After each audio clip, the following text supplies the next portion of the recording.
now. Hold the fort down. This is showtime. More than sports now. More than crunch time. We rush like fourth down. I be taking wins. We don't mess with laws. I be taking wins. We don't mess with laws. I be taking wins. We don't mess with laws. I be taking wins. We don't mess with laws. We been on that paper chasing all that fashion. We been on that paper chasing what you ration.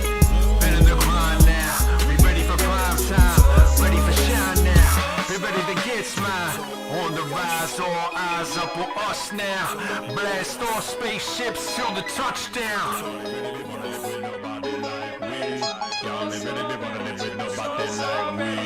Energy level on high, put that trouble on fire. Double it down, I'ma spit it around. Click, clack, boom, we the best in town. Energy level on high, put that trouble on fire. Double it down, I'ma spit it around. Click, clack, boom, we the best in town. I started off the lowest point in life, though. I started off the lowest point in life, though. I started off the lowest point in life, though. I started off the lowest point in life, though. I started off the lowest point in life, though.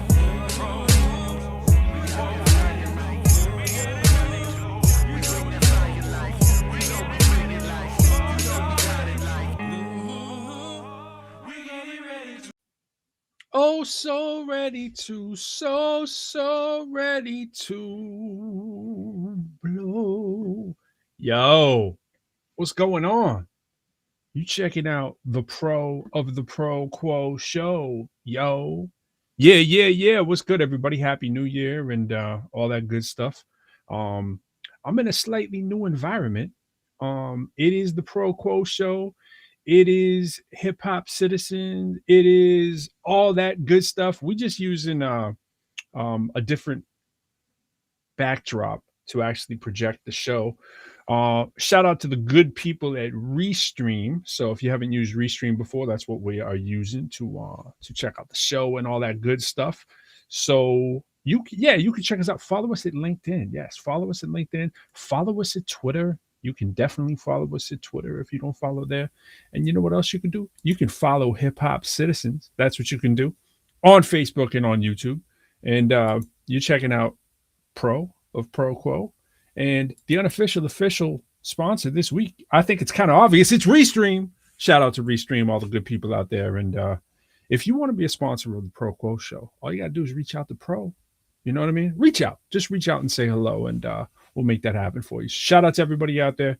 I know we're in a new format and new environment. Shout out to everybody who's watching through the Facebook pages. What up?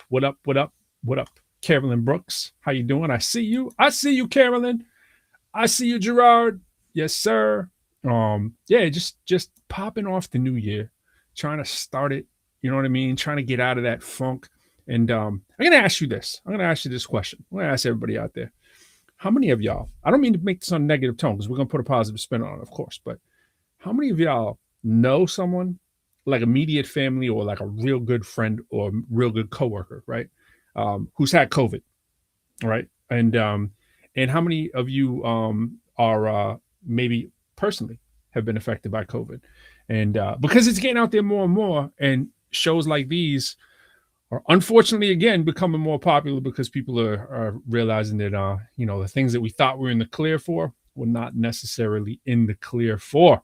So for those of you who are trying to figure that out, navigate those lands, let me tell you a quick little story. I was gonna go take my son to see Sing 2, but I just got done watching it a few minutes ago. We rented it at home, and when you think about it, right? You think about this. Tell me if I'm wrong here. I might be crazy on this one. $24.99, right? That's kind of crazy, right? You think about $24.99 to watch Sing 2, and they give you 48 hours to watch that, right? Or a lot of these movies, they give you like a couple hours if you do the renting kind of thing, as opposed to the buying kind of thing. But shout out to Tree, by the way. Got to shout out Tree. Is that a good deal? You know what I mean? Because like I want to stay home. I want to be safe with COVID. You know what I mean? And we got to think about these things. And shout out, by the way, to speaking of fam, shout out to Carolyn. I'm thinking like, it's crazy. But then you do the math, of course. See where we're going with this.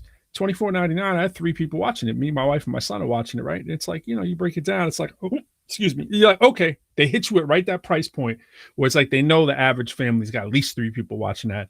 In many cases, maybe 2, right? And you think about it in the comfort of your own home, 48 hours. You can't go to the movies for 48 hours. You know what I mean? So it's like, it's really not that bad of a question. Thank you, Tree. I will put that on the screen. Yo Pro, happy birthday. I see what you're doing with the Yo Pro.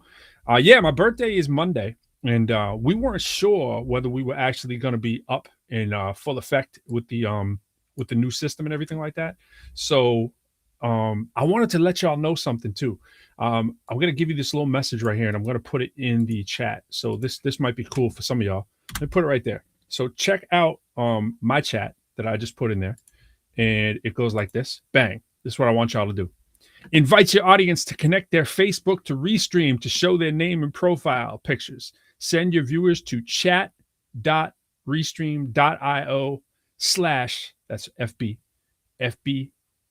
to start. All right. So it's kind of messy, the way that's written there, but it's chat.restream.io/FB with 4 spaces in between. All right. So that's what's going on with that. So you can do that. That's kind of a cool feature. I don't know how many of y'all figure it out. I know the instructions are kind of weird, but that's the deal with that. And we, as usual, getting the kinks out, especially for the New Year's, trying to figure out where we can stream to and where we can't. So right now, we sharing on LinkedIn. We're my Facebook group page. So Quo had started a hip hop podcast group. So we got a lot of other podcasts and live stream groups in there. So shout out to all of y'all checking us out. If you never met me before, my name is Pro. I am an MC. It's short for Professor Lyrical. Lyrical to what most people call me that know me for a long time. But back in the day, back in the mid 2000s, when it wasn't as important to be worrying about your social media handles, Lyrical was a little bit too hard to search after a while. Back then it was okay. It was cool. It was like Lyrical. Yeah, that's easy. But, Professor Lyrical actually made it much more Googleable. If you don't believe me, try it. And Google Professor Lyrical, see what you get. Then Google Lyrical and see what you get, and you'll understand where the switch up had to come. And that's important for all you artists out there.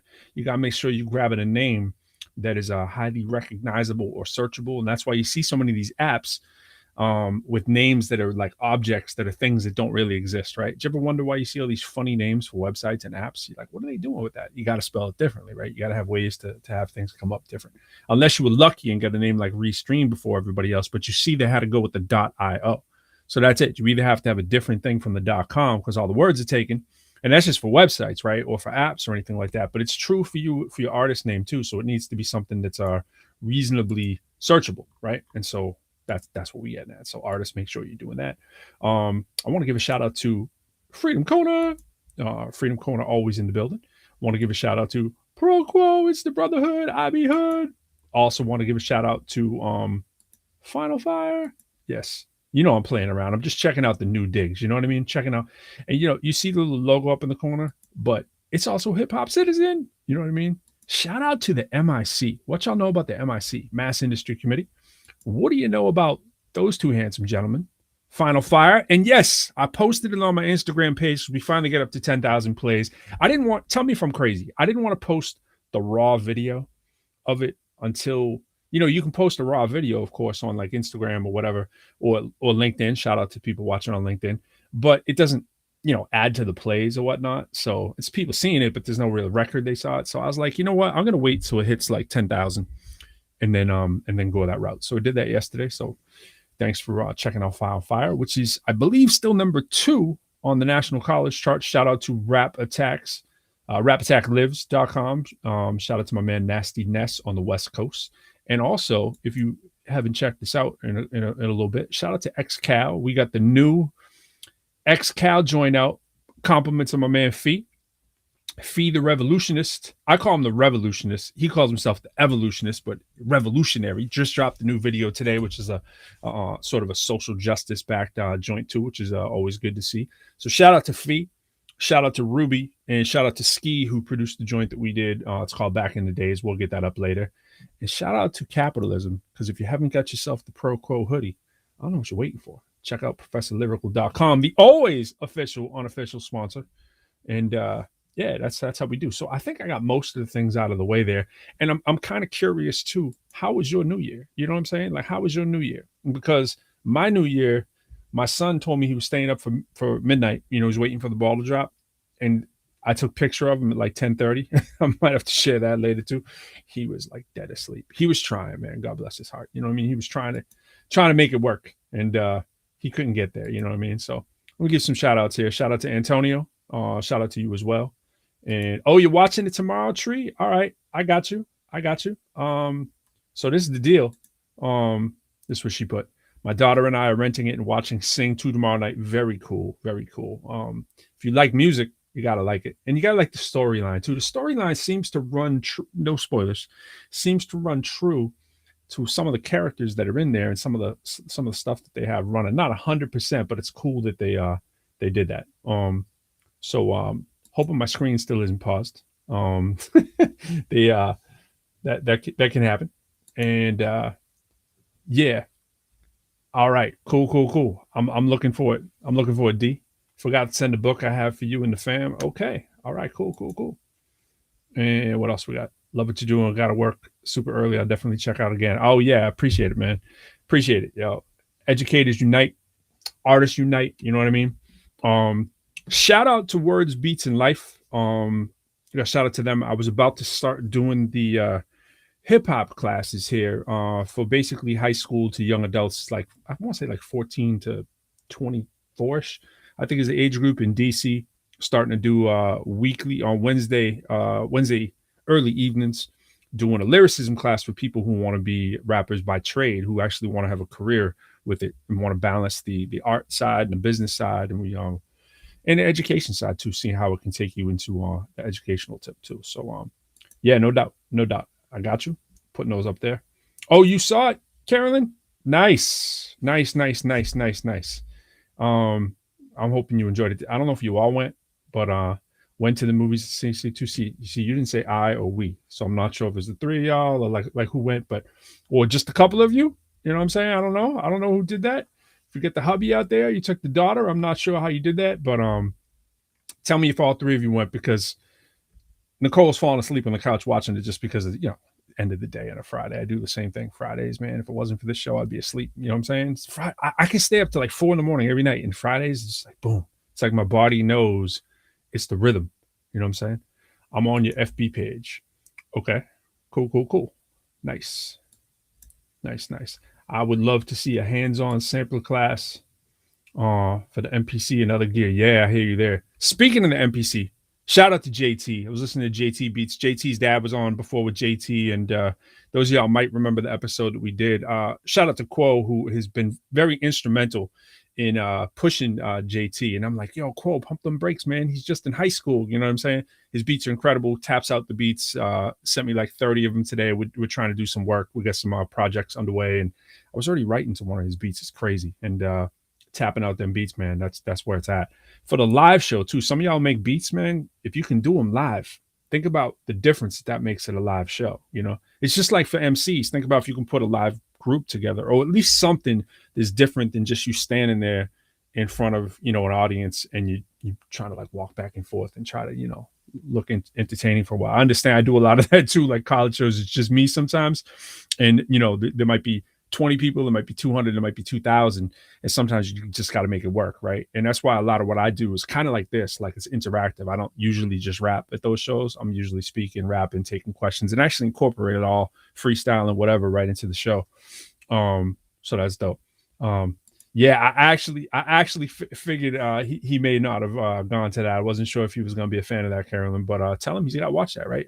I'm assuming the reviews are good from you. I'm thinking 8 out of 10 at least, right? I didn't see the last 3 minutes because I had to come run upstairs here to do this, to bang it out. So that's the difference there. So I want to give a shout out to my man. There's a lot of people whose comments I can't really see on my other thing right now. I'm trying to jump through the hoops here, but shout out to Don Juan, hip hop citizen. We're trying to figure out the map for like what shows we're gonna have on when. We're trying to do more of a 24/7 vibe here with the platform. So and speaking of the platform, there's a couple of things I want to show you. which I have not figured out all the ways that we do it yet, but I'm gonna have it there. So I'm gonna try this right now. Let's go live with this, right? So we're gonna try to do in about a second. I got a lot of things blinking through here. I gotta take y'all before I play Fee and our XCal joint. If you haven't heard it, I gotta show y'all a little bit about XCal. I hope Fees out there will appreciate this. So I'm gonna take you to my website, and you checking out right now. Obviously, this is my website. Welcome to the offices of Professor Lyrical. I think that speaks for itself. You can see right there the beats over beasts. Excuse me, beast over beats. That's hard to say. You can click that and hear that. You can also hear the ProQuo album right there, of course. And what we got in there that a lot of people don't know about, we got some history in there. When I'm saying history, I mean real deal history. Like we got XCal history in there because we got a Freedom Corner page in there. We have more than you would think unless you were like searching around and looking for a new way to look. So bottom line, let me take you for a little tour here, right? So this is Final Fire. You can hear the audio. This is a little bit about my bio. You can hear House of Lies. Some of y'all might remember came out a little bit before we started the ProQuo. My single Homework, which I try to mention every now and then, but not as much. Some other corporate projects, wrap it up. This is for Blackboard Ultra, something done through higher education. It's an interview with me in DC. This interview with me when I'm in Boston. And these are 3 TED Talks I've been involved with, as you can see on the stages there. And these are me hosting. That's Walter McCarthy. Shout out to Walt, man. I got to send you a clip of this, Walt, get you up on here. Jared Sullinger, that's obviously me. We do a lot for the Celtics in Boston. Shout out to Dave Hoffman. Shout out to Dredd, man. That's how I originally met Dredd. Funny story. I wouldn't have even ended up teaching at Northeastern if it probably wasn't for Dave Hoffman and the Stay in School project. So they hired me to come speak and perform and do some stuff with Sports and Society, which is inside of Northeastern. This was like 2007. I think it was the first time they hired me to do it. Shout out to Act too, my man Acrobatic. They had Acrobatic do this as well, involved with their organization. But they had me do this hosting thing for one of their parties that was at Northeastern. Now, some of y'all who know me pretty well know I taught at Northeastern from 2010 to 2017 before I moved back here to the DMV where my wife is from. So I ended up, you can see here, it was multiple changes of clothes, right? Like these are multiple shows. They all look like the same one, but they're not, right? Actually, this one and this one is the same one. I did change clothes in this actual event, but obviously I didn't change sport coats, right? So I think 4 times I ended up doing this, maybe 5. One of them my pops came out to before we moved to Vegas. But the bottom line here is I found out about this program that Northeastern had coming online on ground. I'm just saying online. It was called Foundation Year. Heard about it, and when they told me it was a first-year program for people who may not have been able to get into Northeastern, which was quickly becoming an elite school, the traditional way, it reminded me of the alternative program I started in Lowell, my home city. I didn't go to Lowell High. I went to Chelmsford High, moved to Chelmsford, and then from Lowell, and then moved back to Lowell. Shout out to Fee, shout out to Ruby, and that's where we started doing a lot of our music while I was teaching high school at Lowell High, teaching math. And I ended up teaching adjunct across the street at Middlesex Community College because they needed someone who could work. And our schedule was at 10 o'clock as opposed to like the early high school teaching, which was like 7. We were trying to keep kids off the street to keep them away from all the situations that they were involved from, which were keeping them sidetracked. So we built that program, got it running, and they gave me a shot to teach. Really, I didn't even have the qualifications, both at the high school and then at the community college. It was across the street. They heard about what I was doing, hip hop and network, and how I could grab the attention, whatever, of younger people. And that's how I got my first break sort of teaching. And one thing led to another. And by the time I moved to Cambridge, which was in the 2000s, I had enough sort of under my belt that Northeastern took a chance on me as well. Because at that point, I only had my master's in mathematics, and they usually didn't hire people without a doctorate. And so, you don't have all the skills, you don't have the resume, you try to build it up little by little. And so that's what I was kind of doing there. To give you sort of the long and short of it. My man Fly's in the back. We got to get Fly in a minute. And Fly, I'm still working out the bugs here, man. So I'm going to get you in a sec, and we'll get it popping.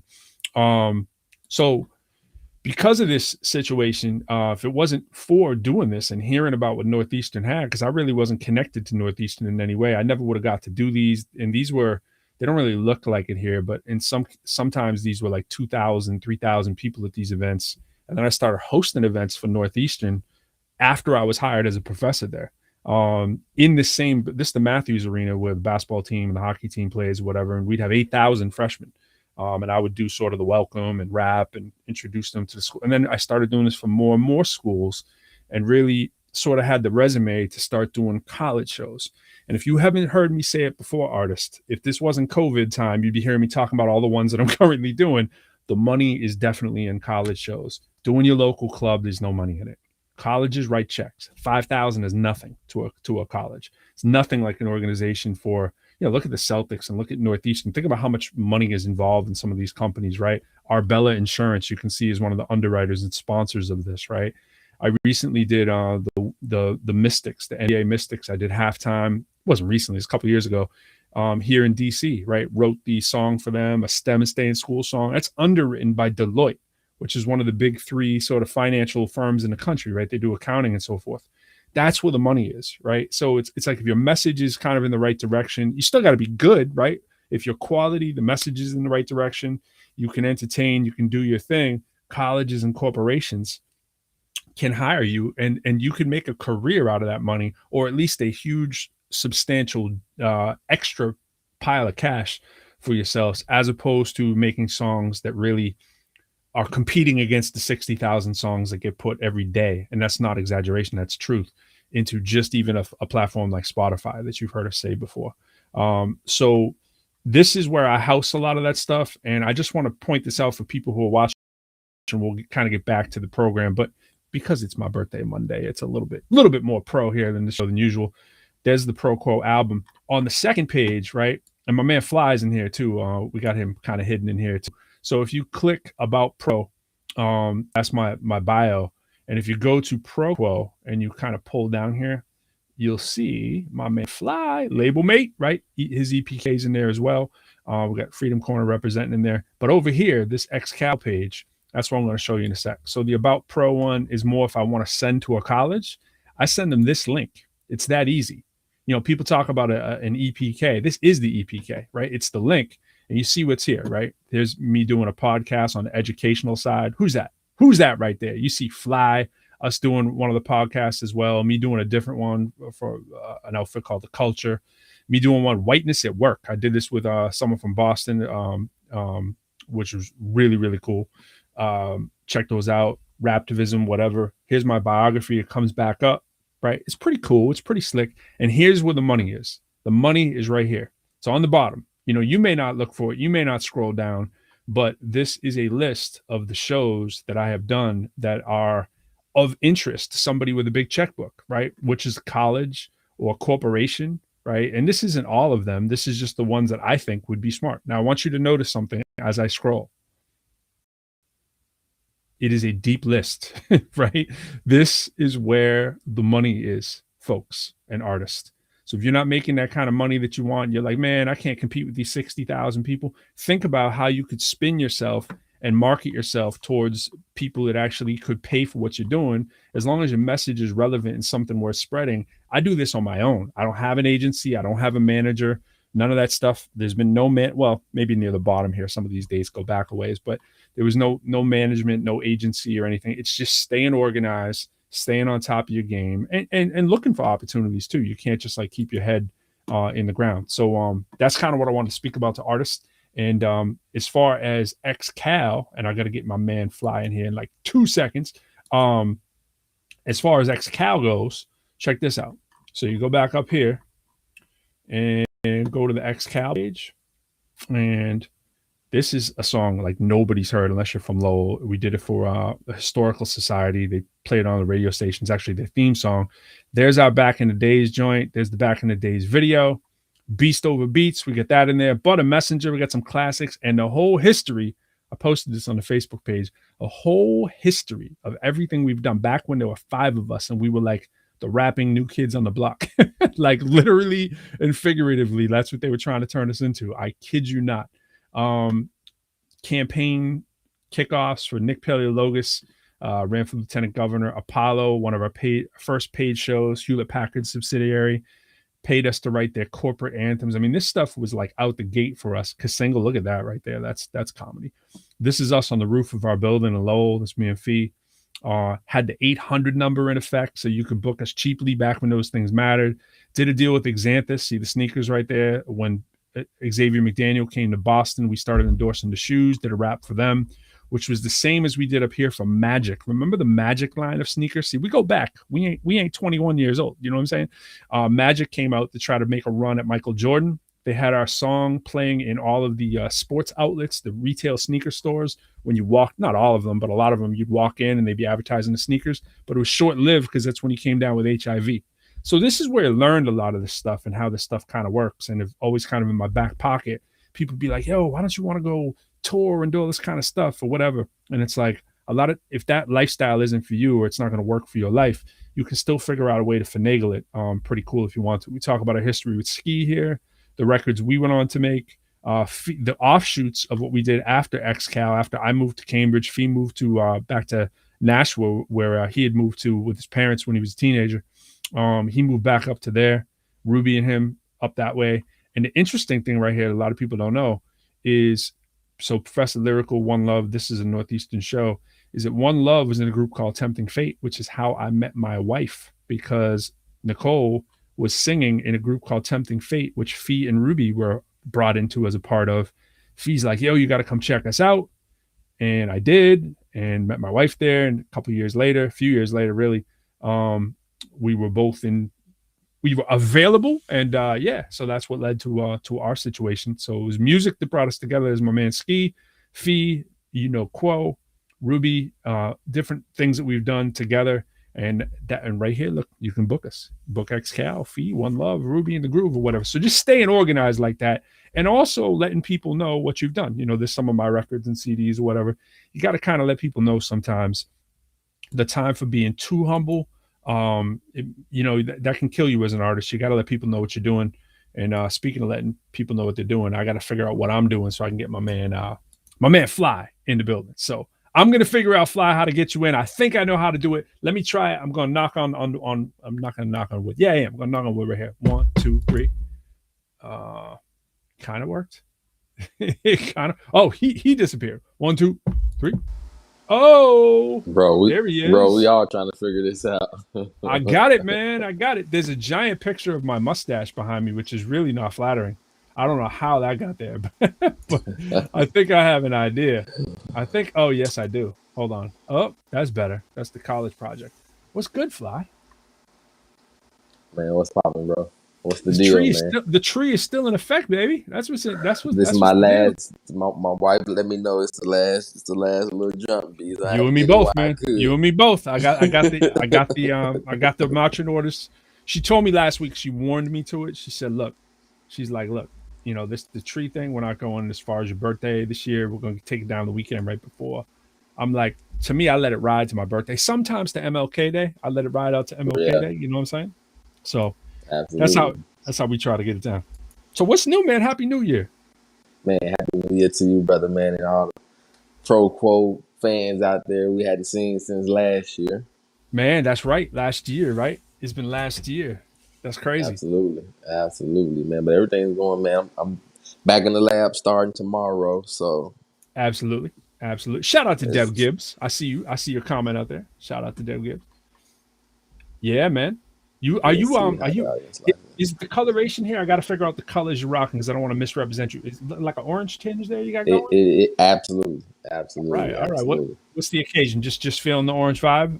Yeah, I can't see what the hat. The hat says Mississippi. Of course it does. Whoops, I lost you. There you. Yeah, you are. absolutely. The hat says Mississippi. Yes, it does. I don't know, man. Was kind of feeling,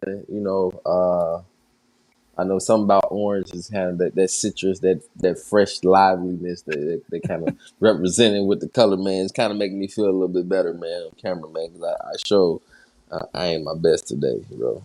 Well, let me represent you at your best right next to you. Who's that fly man right there? F.L.Y. That is, man. That is. We're gonna keep that as the logo for a little while. We're gonna run the fly logo for a while. Yeah, absolutely is the word of the day, man. Absolutely. Not sure if LD's able to come through. He said he hit me up here. He's Trying to come on soon. All right, cool. There's only so soon we're gonna be on for. Because you know how I we know, do. right? You know how we Exactly. say we're gonna shut that down at 10. Never shuts down at 10, but Never shuts doesn't mean I'm down. not So we trying. did good one time, bro. We Once, did. maybe once. It was one time. But one time is what matters because we stuck to the plan and we got it done. That's Yo, let me progress, ask you man. this. Did you happen Talk to to me. catch the Celtics Knicks game? Last night, Yeah. yeah, the game that the Celtics blew. Yeah, that one.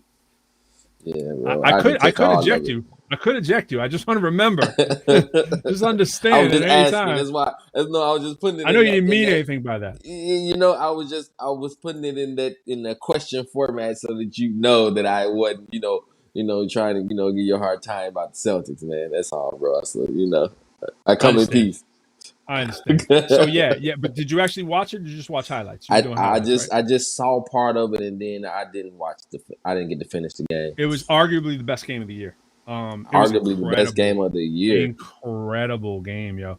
And it's funny Really? because, oh, dude, it was like, I mean, the Celtics were up by like 20 something, right? But they were calling it the whole way. Shout out to Stan Van Gundy, my old coach at UMass Lowell. Well, I wasn't on the team, but he was the coach at UMass Lowell. And he Right. was doing the analysis last night. He's like, he goes, I've seen this all too often. A team comes out because they have the flow from playing the night before, but then they run out of gas at the end on the back-to-back. He goes, I'm going to, basically make the prediction here that the Knicks have a chance of getting back in this if they can get it to 10 and a half. It's exactly what they did. And I mean, that game Exactly was what as they close did. as you can humanly get. And shout out to Fournier, bro. Fournier had 41 points, man. He is a beast when he plays the Celtics because he's mad we let him go last year. He had 32, and 41. And before today's game, he was averaging like 12.7 points. That's Andrew Wiggins all over again, bro. Oh, my goodness. Tell Streaky him. scored. Andrew Wiggins kills Minnesota every time Kills he him plays. every time. Yep. By the way, did you see he's a first ballot, I think, right now on the All-Star voting? Really? Yeah, man. It's crazy. I don't even understand it. He's like in the top 10 or something like that. So In the Western Conference? no, you remember it's not really conference anymore. It's just kind of who you pick. You know what I'm saying? Yeah. I can't So top 10. That's I might have my nah. info wrong, but I was checking out the we'll pull it up later. We'll check out the Yeah, the you're All-Star probably voting. absolutely right. I just feel like But whoever put him there is delusional. All-Star voting. I mean, I'm not even aware of like really what he's been doing. Let's see. All-Star voting 2021. He Actually, hadn't done that 2022. much, bro. He's still the third best player on their team. So I don't understand how he's easily. People And get when Clay excited, comes right? back, he's probably like the fourth most effective person on the team. Yeah, let's see. Here's how it works. All-Star voting, All-Star open. Let's see. All-Star voting, getters. These are all the problem with a lot of these articles is their social media things. I want that actual article. Article. Oh yeah, man. I get most of my news from Facebook, bro. That's the No, only me thing too. I mean, really use Twitter and Facebook. all that kind of stuff. Yep. Yeah, But absolutely. it's all the stuff I don't want. First batch of All-Star game fan. All right, yeah, here we go.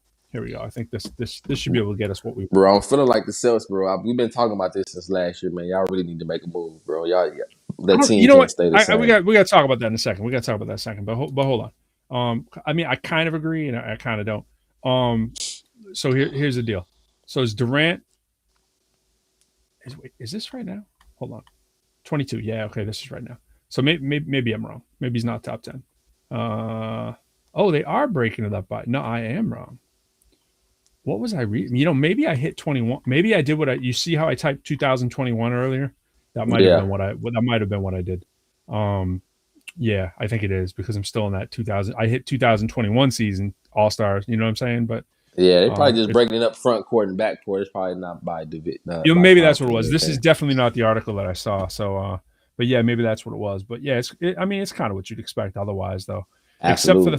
Except for the fact that I did hear. No, I was on it. Right? Is that Kyrie Irving is at number 6 and he's played one game? That's crazy.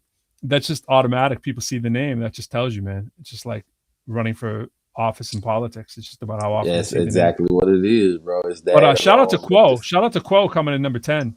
Fred VanVleet coming in. I see him. Yeah, absolutely. Absolutely. If y'all don't know about his doppelganger, man, people will tell me about my doppelganger. That's crazy, bro. That's crazy. Yeah, man. Let me put up a Fred VanVleet here, okay? This is just for everybody to understand. If Fred VanVleet was bald, bro, they definitely be twins, bro. Absolutely. I mean, I want y'all to check this out. Ready? I'm gonna switch the share. It's All right. crazy. We're gonna go right here. Oh, that's wild, bro. No, this is definitely it. Ready? Bang. I mean, that's what I'm saying. You know what I mean? Like, so he's got the expression too. You know, like you can imagine if he was in here doing the show. You know what the expression would be like? It'd be him. You know, Absolutely. look at that. Look at that. Even when he's draining the tree, look at that. I mean, it's definitely the beard that does it. The That's beard definitely does You it, see a bro. lot of Quo is all I'm Absolutely. saying. There's a whole lot of Quo, and his game is very Quo's got game. Quo can play some hoop. Um, he's got a very similar game. Quo was trying to cross me up on the sidewalk a couple times, and he hasn't played in a while. He's injured, and so it was like he needs a couple days in the gym. But anyways, it's not exactly on that chisel mode. But let me tell you, Quo's Who you brother, telling, man. bro? We all need to get. I Quo's know I brother's need to get diesel back too. in there. Quote would hit that gym too for a while. You got some, he's got like the dad strength, you know what I mean? And Yeah. his brother's arms are like, you can kind of see in the Final Fire video if you look real close. He's walking with us. His arms are like pro wrestler size arms on a regular body. You know what I'm saying? His brother's diesel, man. And I'm like, man, what are you eating, yo? Is it just like strict protein after you get out of the gym? I'm telling you, bro. That C4. I don't have a discipline. I mean, I went to the gym today, right? I did the same thing yesterday. Gym today, yesterday. It was like 4 hours later today. I was like, oh, I didn't have anything like protein. I didn't even eat after I got back from the gym. And I grabbed a protein bar. And I don't eat much protein anyways as it is because of Right, because you're vegetarian. the whole vegetarian thing we've talked about. So it was like, Yeah. and so that's that. You know what I mean? But I mean, you got your alternate methods, man, that are you'd Yeah. be surprised. There are different forms of protein that you can get from plants. That's technically protein. Absolutely. Yeah, so it's cool, bro. That's what's up. So as far as the Celts, man, you really got to talk to me, bro, because we're all victims of the LeBron move to Miami. That's kind of changed basketball, that ruined basketball forever. Right. And so now we all have this perception. Nobody ever thinks about how good their team would be if everybody just stayed together. Now that's gone ever since LeBron went to Miami, right? And so now everybody looks at their favorite team and thinks about what we would be if we could just only make fist move, right? Yeah. Yeah. And that's the talk all day and night, all season long. And I would like to think that the Celtics would benefit from that whole debacle. I look at the Celtics team like this. All right, so the last 2 games they've lost by a couple points in each game. They basically blew it in the end, and the Celtics have been doing a great job of blowing the end of games. What I would say, I'm a non-panic person to begin with in the first place. You know what I mean? I'm like, don't panic. Like, let's see what's going. But you got to make moves when you got to make moves. I'm not saying you don't have to make moves, right? But what I am saying is this: it's the second game where they've had generally the core of their team back, and it's been rare, right? So this is who they have back now. They got Al Horford back, and when he plays with Williams together, they're nice. They're starting to run their offense through them, being the facilitators. And I'll tell you, they've been really harping on Tatum to be a facilitator. He went out, he got 9 assists last night, maybe 10, along with his like 30 points or whatever, right? 34. He had 34 and 9, I think, right? Started the game, 4 assists, 3 assists, 4 assists off the rip. Didn't score a basket till the second quarter, right? And then he ripped off like 12 or 14 because he's understanding the game opens for him more. Now, they have Brown back. They had Tatum back. Very rarely have they had Tatum and Brown actually together for the last couple months, right? They got Horford back. Marcus Smart's playing. They got what's his name? I just totally forgot his name. I got to pull up the roster. Dennis Schroeder, right? I always want to call him Schroeder, but Schroeder, they got him back, right? And I really think he should start. He plays much better as a starting point guard, and I really think Marcus Smart should come off the bench. A lot of people don't agree with that, but Schroeder's killing him when he starts for the Celtics. He's killing him. While Smart was out, he was scoring like over 20 every single game, and in bunches. And they were like, okay, Marcus is back. We got to put Marcus in there. And I'm like, I love Marcus's toughness and all that stuff, but I'm like, he's real. As much as he gets on the team about being passed first, he's real happy to bomb away from 3. And I'm not sure he's the guy you really want bombing away from 3. You know what I'm saying? Absolutely not. He's never been that guy. Crunch That's never time. been his pedigree. Yeah, crunch His time. claim. You can do it. You know what I'm saying? Yeah, if you're But open, you anyways, can shoot it. Robert Williams has turned a corner. I mean, he's one of the most Yeah, lethal shot blockers and rebounders in the league, right? He's shooting 75% from the floor, something ridiculous like that. They were talking about yesterday. yeah, Um, he's solid. so I mean, yeah, and like I didn't see them play Langford. Langford, I never know whether they're gonna play him or not. They didn't play Neesmith at all. And Pritchard is out. Okay, so Pritchard has started to really come back and show signs that he's the guard that he was from last year, right? So they throw Josh Richardson in. They really never know what to do with Josh Richardson, but he's been playing pretty nice as of late. But what I'm saying is they got pretty much all their guys back in a couple days. It'll be the first time they really do once they get Pritchard back. And it's like, give them time. They looked actually pretty good in both those games, but because they haven't played together, they really don't know what they're doing in the end of the game. You can tell they don't know who to give. I mean, Jaylen Brown kind of disappears because it's the default. You got to go to Tatum because he's such an ISO beast. You know what I'm saying? And it's like, then they do their stand around ball, and it's like they really got to practice on moving the ball like they do in the first quarter in crunch time and not just abandon everything that they were trying to do just because statistically he's the guy that's most likely to score. It's like find places the ball needs to go. What happened to those lobs that happened in the first second to Rob Williams? You know, Marcus Smart will be setting him up with the lobs or whatever. So they got 5 nasty starters if they really want to do what they want to do. The question is I mean, 4 starters who I really like at any given time, and their starting 5 can play with any starting 5 in the NBA when they're healthy. I truly believe that. I don't think they need to tweak anything major. It would help if they had a knock them out the park point guard, but they don't. But I actually don't see a problem with running more of it through Schroeder, let him start, and have Smart come off the bench and have Pritchard come off the bench as well. Mix those guys in there for their time. You want have Josh Richardson come in maybe a little earlier for Jaylen Brown. So they really be exhausting Jaylen Brown and for Tatum. And actually, this sounds funny too, but your boy Sam Hauser there from UVA gets no run, and the dude is a nice shooter. And it's like, looks a lot like Gordon Hayward. I understand he's not Gordon Hayward, but it's like they missed that kind of calming presence who can shoot on the floor. They don't have a lot of players like that are not me first kind of players. Yeah. They have a lot of ISO players and people who can get you a bucket, except for the big guys. So and that was kind of that's kind of my perspective about the Celtics. Like to your point, like everything that makes them good is the same thing that's probably like the kryptonite too, because they have like ballers. Even all their guards play a similar game. Pritchard is kind of like a score first guard. Schroeder.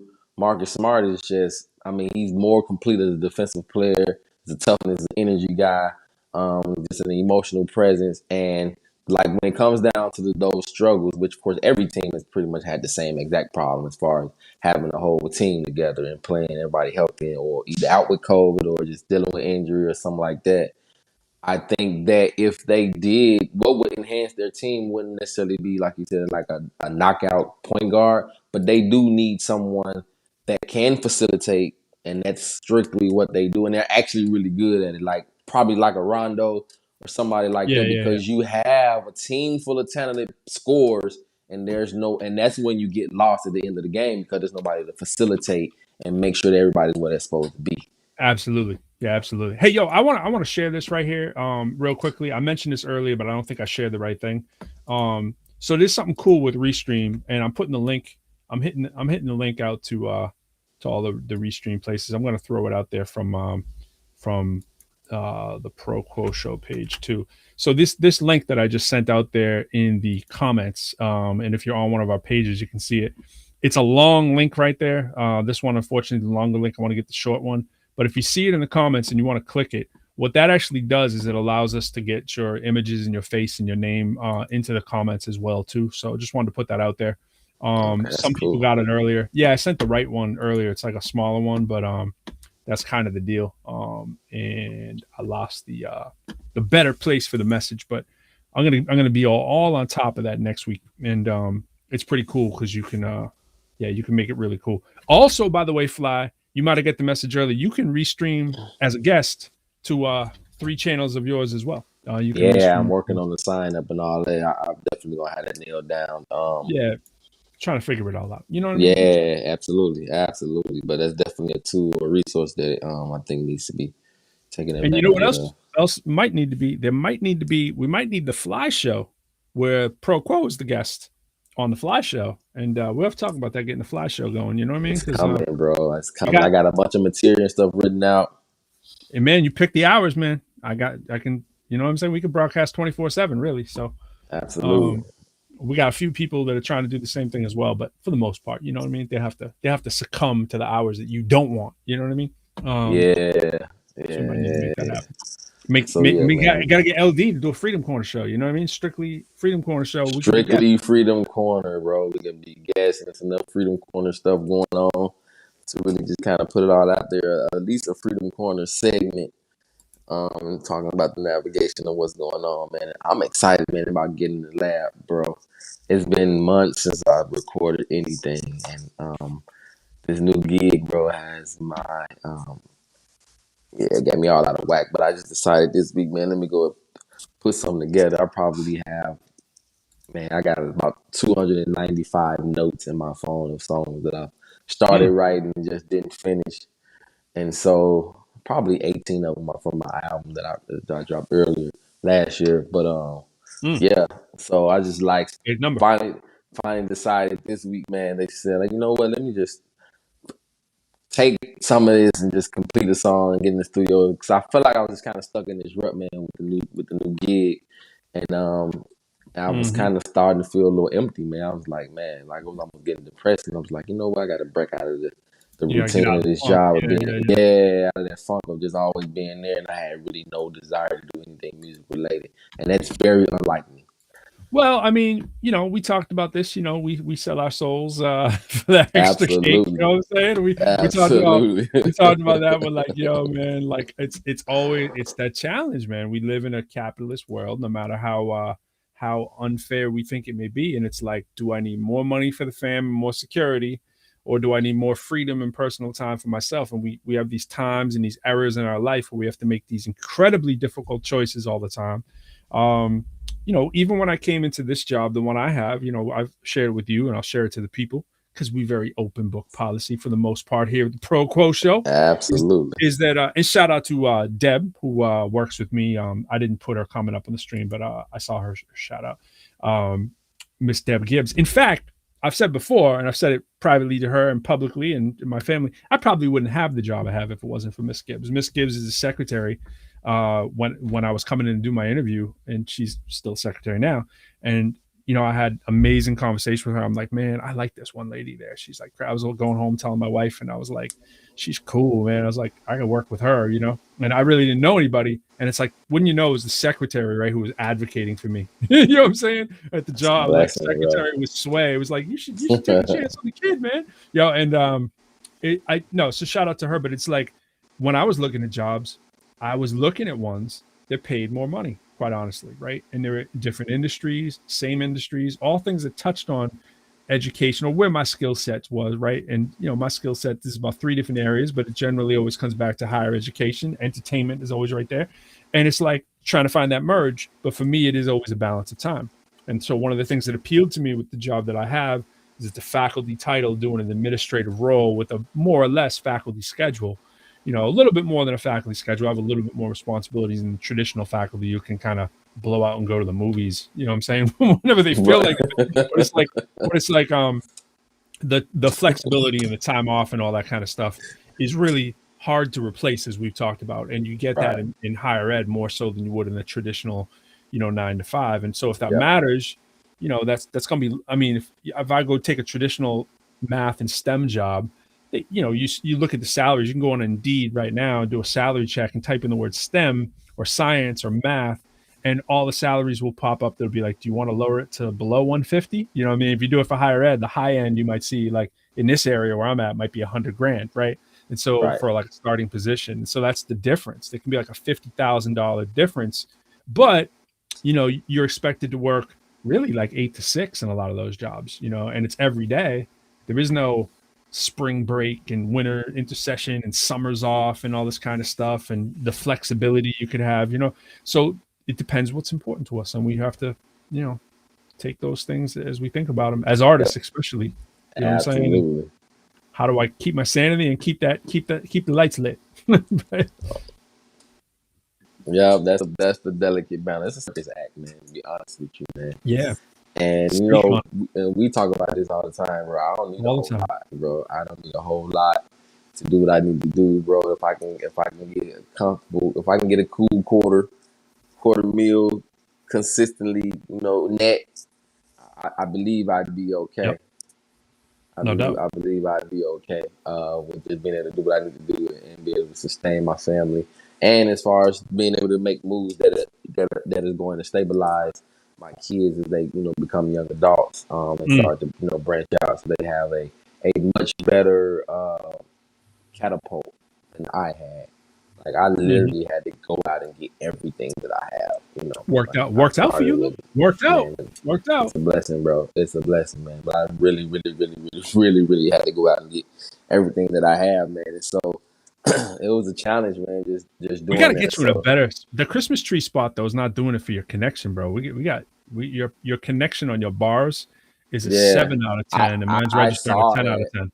I saw that, but we gotta move I you definitely got on the roof. I got another spot to. It's probably because I'm on the Wi-Fi. My regular cell phone connection at the crib is not good at all, but my Wi-Fi is like off the chain. But it's strongest at the back of the house. I'm in the front. Yeah. Of the house. Yeah, so we're gonna have to work out all those. We gotta switch out the fly locations, man. Now I can actually read and register that one on this particular stream that we have. Don't you like now. that? You can see the 7 out of 10 and see the 10 out of 10. Yeah. Yep. Yeah, I didn't really know what it meant until you just said something. Honestly, I was kind of wondering what it was, but man, like you said, man, just working through it, navigating, man, the circus act, man, the rinky dink, and I think I'm kind of getting into a little groove or rhythm, is probably a better word to use. What I'm doing with the gig, man. Once I get it the way I want it, which I knew that the first 6 months or whatever was going to be probably the most challenging as far as setting precedents and, you know, getting the rhythm and everything to be able to, like you said, kind of establish that freedom that I need to feel, you know, more liberated when it comes to the arts, right, and the craft of what we do. And that's coming. It's just not here. But I had to do something right away just to kind of get out of this little rut that I'm in, bro. So I'm excited, man. I got to work on this project. I got a couple projects that I want to work on, but here we are, man. New year. All right, we gotta try this little game here. So I've been going to random Facebook pages and trying to find these pictures of people that have these hip hop, sort of all the pictures on there. I want to see how many we can name collectively. All right, so we're gonna try this. We're gonna try this. Now I think a lot of them are obvious, but there are some admittedly I don't know. So I'm thinking if it's new. No, it's not. It's legends. Okay, it's legends. Absolutely, right, bro. I ready? would not know anybody. So here we go. This is what we're looking at. All right. So the question when I look at this is, that's Kane. You got your arrow on. Well, yeah. But who I don't like, who I'm not sure of, I can tell you kind of quickly. Like I'm not sure who that is. Where? And right, can you see where I can't see your cursor. Hold on. I gotta go back to it. How about now? See my cursor now? Yeah, I see. I'm not sure. I'm not sure who that. So I'm going like this. You chime in whatever you feel like, but I'm going MC Light. Right, MC Light, Scholar Rock, word. I believe that's D Nice. D Nice, yeah. KRS, Kane. Well, yeah, but here's the thing. That's not a great KRS drawing. I know that's KRS, but KRS has never looked that skinny. Kane, even when he was young, he didn't look that skinny. We going De La Soul here, right? Yeah. And who would you say that is? We can take some help from the watchers and listeners, but who is this person in the red hat? That's a good one. I was thinking DJ Quick. I was like, but maybe Quick, yeah. That doesn't really look like Quick, but then again, I'm not a pro on what DJ Quick. I see Slick Rick.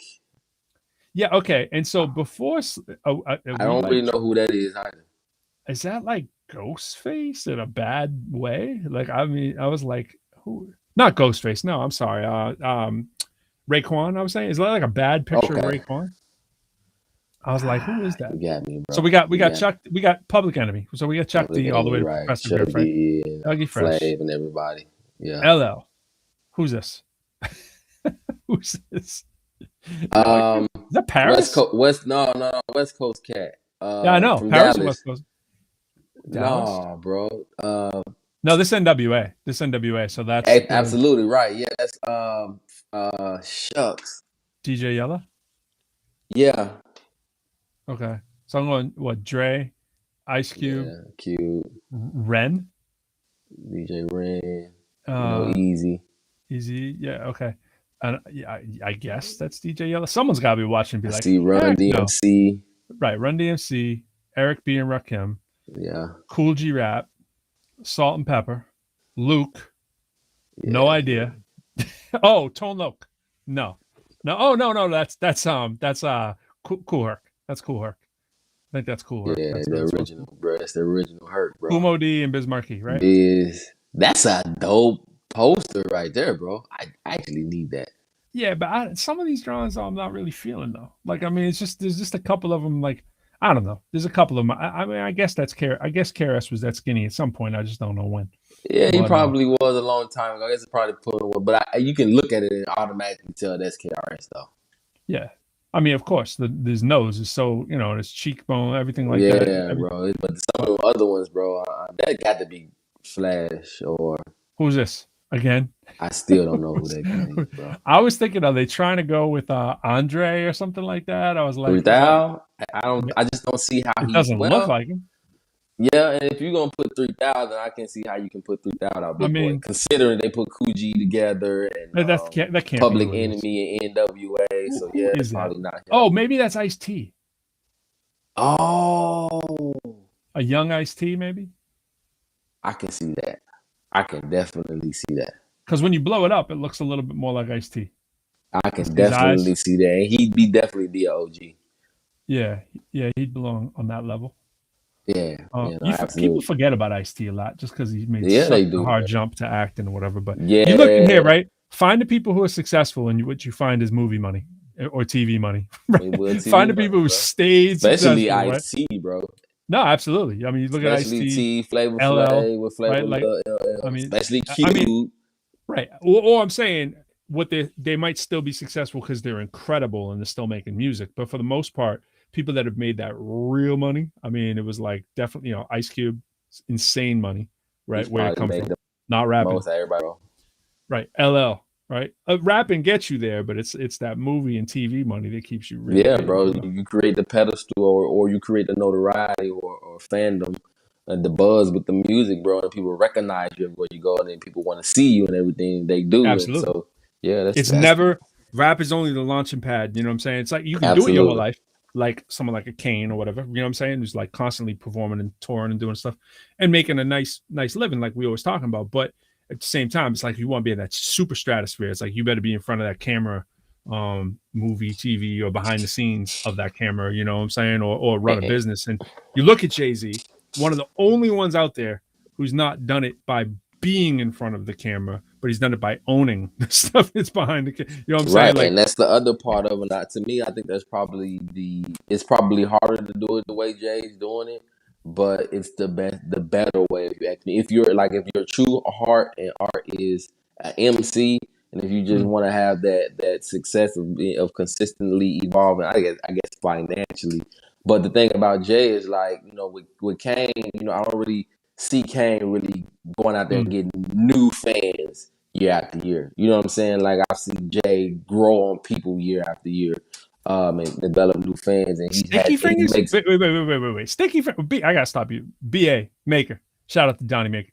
Shout out to Donnie Maker. That was you see Sticky Fingers in there? Did I miss it? Is that what you meant? Who was Sticky? I don't know. I gotta go back and look at this now. Hold on. Sticky Fingers, really? Yeah, pull that back, bro. Wait. But it's that passive income we trying to get to, bro. And so, like, even as an artist, man, you don't want to have to be performing until you 60, bro, just to make the bread, man. I need something that's going. Yeah, I mean, you don't want to be doing it just to make the bread, but it's like, you gotta get yourself some kind of income stream that's worth. Sticky Finger, like which one would be Sticky Finger? It gotta be either in red cap or the person next to him. Nah, I'm pretty sold on that being T. but I can't. I mean, we pretty much recognize everybody else. Yeah, I think so. Let's see. It looks blurry. Can't figure it out. So Tree said, "How you feel about Scott La Rock?" I mean, I don't know. I mean, none of us really got to know too much about Scott La Rock. You know what I'm saying? Like, I remember.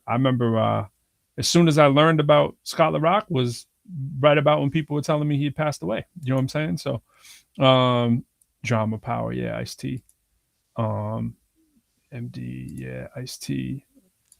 No, I should have had these up on a little bit earlier. They were popping through in real time, but when I was sharing the screen, I wasn't looking at them. Just want to know, how you all feel for Sticky. Oh, I see what you're saying. How you feel about Sticky?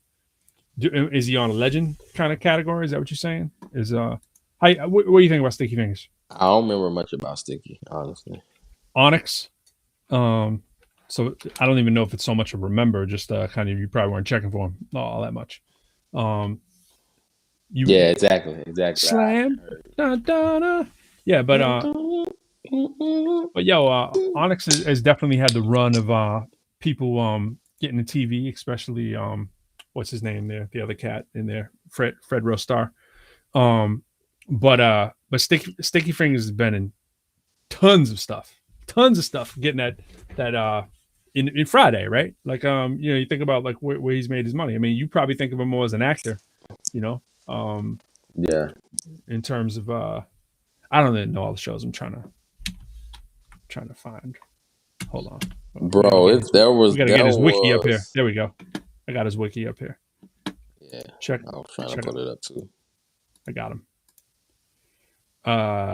Spike Lee's Clockers, Into Deep, Lockdown, Doing Hard Time, Breaking Point, but is best known for his role as Tyrone in Next Friday. He made his television debut in New York Undercover and Nash Bridges, but is best known for his role as Blade in the television series Blade. Oh, okay. Didn't know that. There's a television series Blade. See how out of it I am. I didn't know there was a TV. I gotta catch up on things. Fred Rostar. Yeah, let's check out Fred Rostar's page. Fred Rostar. See his stuff. Spike Lee's Clockers, Sunset Park, Ride, Light Up, Save the Last Dance, Torque. Also performed the Save the Last Dance theme song, Shining Through, with Jill Scott on the multi-platinum soundtrack. Law and Order, New York Undercover, Q and Moesha, that's right. The Wire, NYPD Blue. Played a lot of stuff. He shows up in everything. Real small roles usually, but he shows up in everything. Getting that check, man. That's it, bro. And man, he probably got some music in some of them shows. Sync, and nobody knows about. We're gonna see what Professor Lyrical's been in. What's Professor Lyrical been? Professor Lyrical has no TV credits listed. We gotta complain to the powers that be.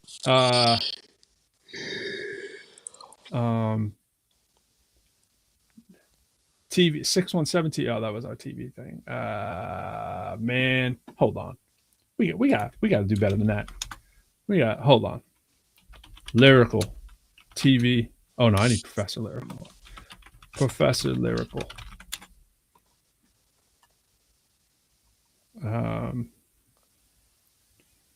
What's the name of the TV thing again? I know I'm on there because this recent thing, we were had some stuff to do. MDOT and I they were getting our stuff right for something. What's it called? What's that? Lord Ployd, man. Did you? Yeah. Charles Rapesa. Oh, that's just the word lyrical. See, that's what we're talking at the start. Sometimes the word lyrical will throw you off, Rapping an inspirational message, Professor Lyrical, Northeastern. Shout out to Northeastern. I don't know why it's not pulling up, but anyways, they still let me fly at Northeastern. Yeah, baby. Where's the pictures? Give me the pictures. Pictures blacked out. Now I'm looking for, what are the initials again for the TV? IMBD. That's what I'm talking about. IMBD. That is the thing. Lyrical IMBD. Okay, that's the problem. There we go. All right. Montreal Girls is in there. Yes. Shout out to Montreal Girls. They were getting our stuff down for that. Yeah, man. Thanks. Can't wait for that comes out. Lyrical is known for his work on Montreal Girls. Really? Am I known for that? Dogs 101 and Wheel of Fortune. See full bio. Let's see full bio. They don't have nothing. Wheel Wheel of Fortune, 1983. Try 2017 or whatever it was, 2018, 19. Oh, that's the year the show started. That's when Wheel of Fortune started. I don't got no bio. We gotta get that bio up, bro. I That's got gonna no change, picture. bro. I got no picture. No respect. School ties. Basketball player at school dance. Uncredited. Yes, that is right. Let's see who was in School Ties. Just again for you all to remember who was in School Ties. I don't think you understand. Like, there's my doppelganger. There's Matt Damon. Where's the list of people who are in it again? You can tell I am not as good as this as I should be.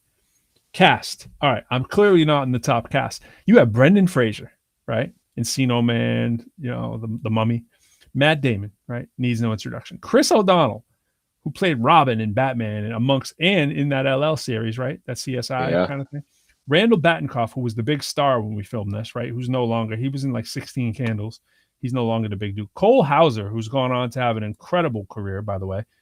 Another guy you typically forget about. If you really think that's who this dude is, you see him right there? This is a face you've seen thousands of times. You're like, who is that dude? Oh, absolutely. That guy, right? Gone on to do very, very well for himself, right? He was a nobody when we did the movie too. Another one of the dudes I was just playing Black football. Was nice, right? Another dude I was just playing football with every day. Ben Affleck, same thing, just playing football. He was nobody, right? At that time, from Cambridge. Anthony Rapp, he was a big deal too, right? Well, no, he wasn't a big deal. He's gone on to do some big things. This guy's gone on to do some big things too. Rent. What else did he do? Beautiful Mind, Adventures in Babysitting. I can't remember all the stuff he's done, but he's done a lot of stuff. Scrap, Star Trek Discovery. I can't remember, but he's The Good Fight. Yeah. But check out this. Amy Locane never did anything. Thought she was going to be a big star. I mean, she did a few things. This dude, I see him all the time. This guy plays Mr. Cleary. He was like one of the teachers in the show. This dude plays in everything. Everything. This guy, you see him all the time. You're like, oh, that guy. You know when you see someone you know is a good actor, and you go, oh, it's that guy. But you have no idea what his name is and whatever. This dude has been in everything. Idea what his name is. None. This isn't the best page on him or whatever, but this dude has done everything. He's in a super good series I used to watch. I can't even remember what it was too. Was it Argo? No, it wasn't Argo. See full bio. Yeah, Argo. I struggled with Argo, bro. I tried it. It was just too slow for me. Why can't I see his? I saw it, but why can't I see his full list of stuff? Like, I don't know. I got to get my game up on IMDb. But yo, and the other sleeper dude in this show, where'd he go? No, there was somebody else. Oh, yeah, what's his name? Was this dude? This Ed Lauder dude. This dude, like, you see his face in like 1,000 movies and TV shows too, and you're like, who is that dude? That face? You've seen this dude all over TV. Bro, he almost looked like Clint Eastwood at first, bro. Nah, he looks like he looks like the guy who was in Coach, or maybe he is the guy in Coach, the show Coach. And again, I don't know how to find his page the best. The Longest Yard. He's in everything. Why can't I see his actual movies? I don't know. I don't know. Oh, maybe this is it. He's known for. There we go. This is some of it. Filmography. That's the word. That's what we're looking for. He's in everything. Look at all this crap. Goes on and on and on. I see this dude constantly. Seabiscuit. Kingpin. CSI. Charmed. 13 Days, Python, Civility, Gentleman Blast, CSI, right? Just look at this thing. It just goes on. I mean, this movie was like 1993. CSI Law and Order. That's kind of like TNT, right? So you probably got some connections. That's the other thing too. People grind about showbiz, bro. Man, it's once you make certain connections, bro, that can't possibly lead to multiple things. Yep. Oh, it's grind, baby. Yo, and speaking of all this stuff, hold on. Let me stop sharing. Let me do one more share. Let me do the right share here. We're gonna go share over here. This is a very share show today. Stop yawning. I know, bro. Don't want to hear that. Don't want to hear that. Get that energy up. Bro, it's gonna rub off on you, bro. Here, I'm just gonna go to a different site while I'm on this. I'm gonna use this to get there. What was I trying to do? Oh, Professor Lyrical. Are you seeing Professor Lyrical page right now? I hadn't seen it recently. No, I mean, is it up? Are you looking at it? Is it on the Yeah, I can screen? see it. All Absolutely. right. So what we need to do here, we need to get people looking in the right place. We need to get them looking in the right place, which is right down here. We got to drop this fly page. You know what I'm saying? Yo, We got to talk about this fly page the right here. EPK, bro. Yeah, man. And so I have to let me hit stop sharing and pull it up again because I'm still feeling it out here. I think that's what they want to see right there. I think that's who they want to see right there.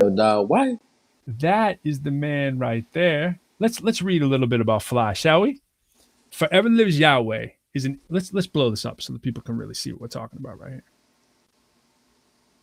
Fly is an inspirational hip hop. Let me use my next ready for anybody looking for that voiceover work.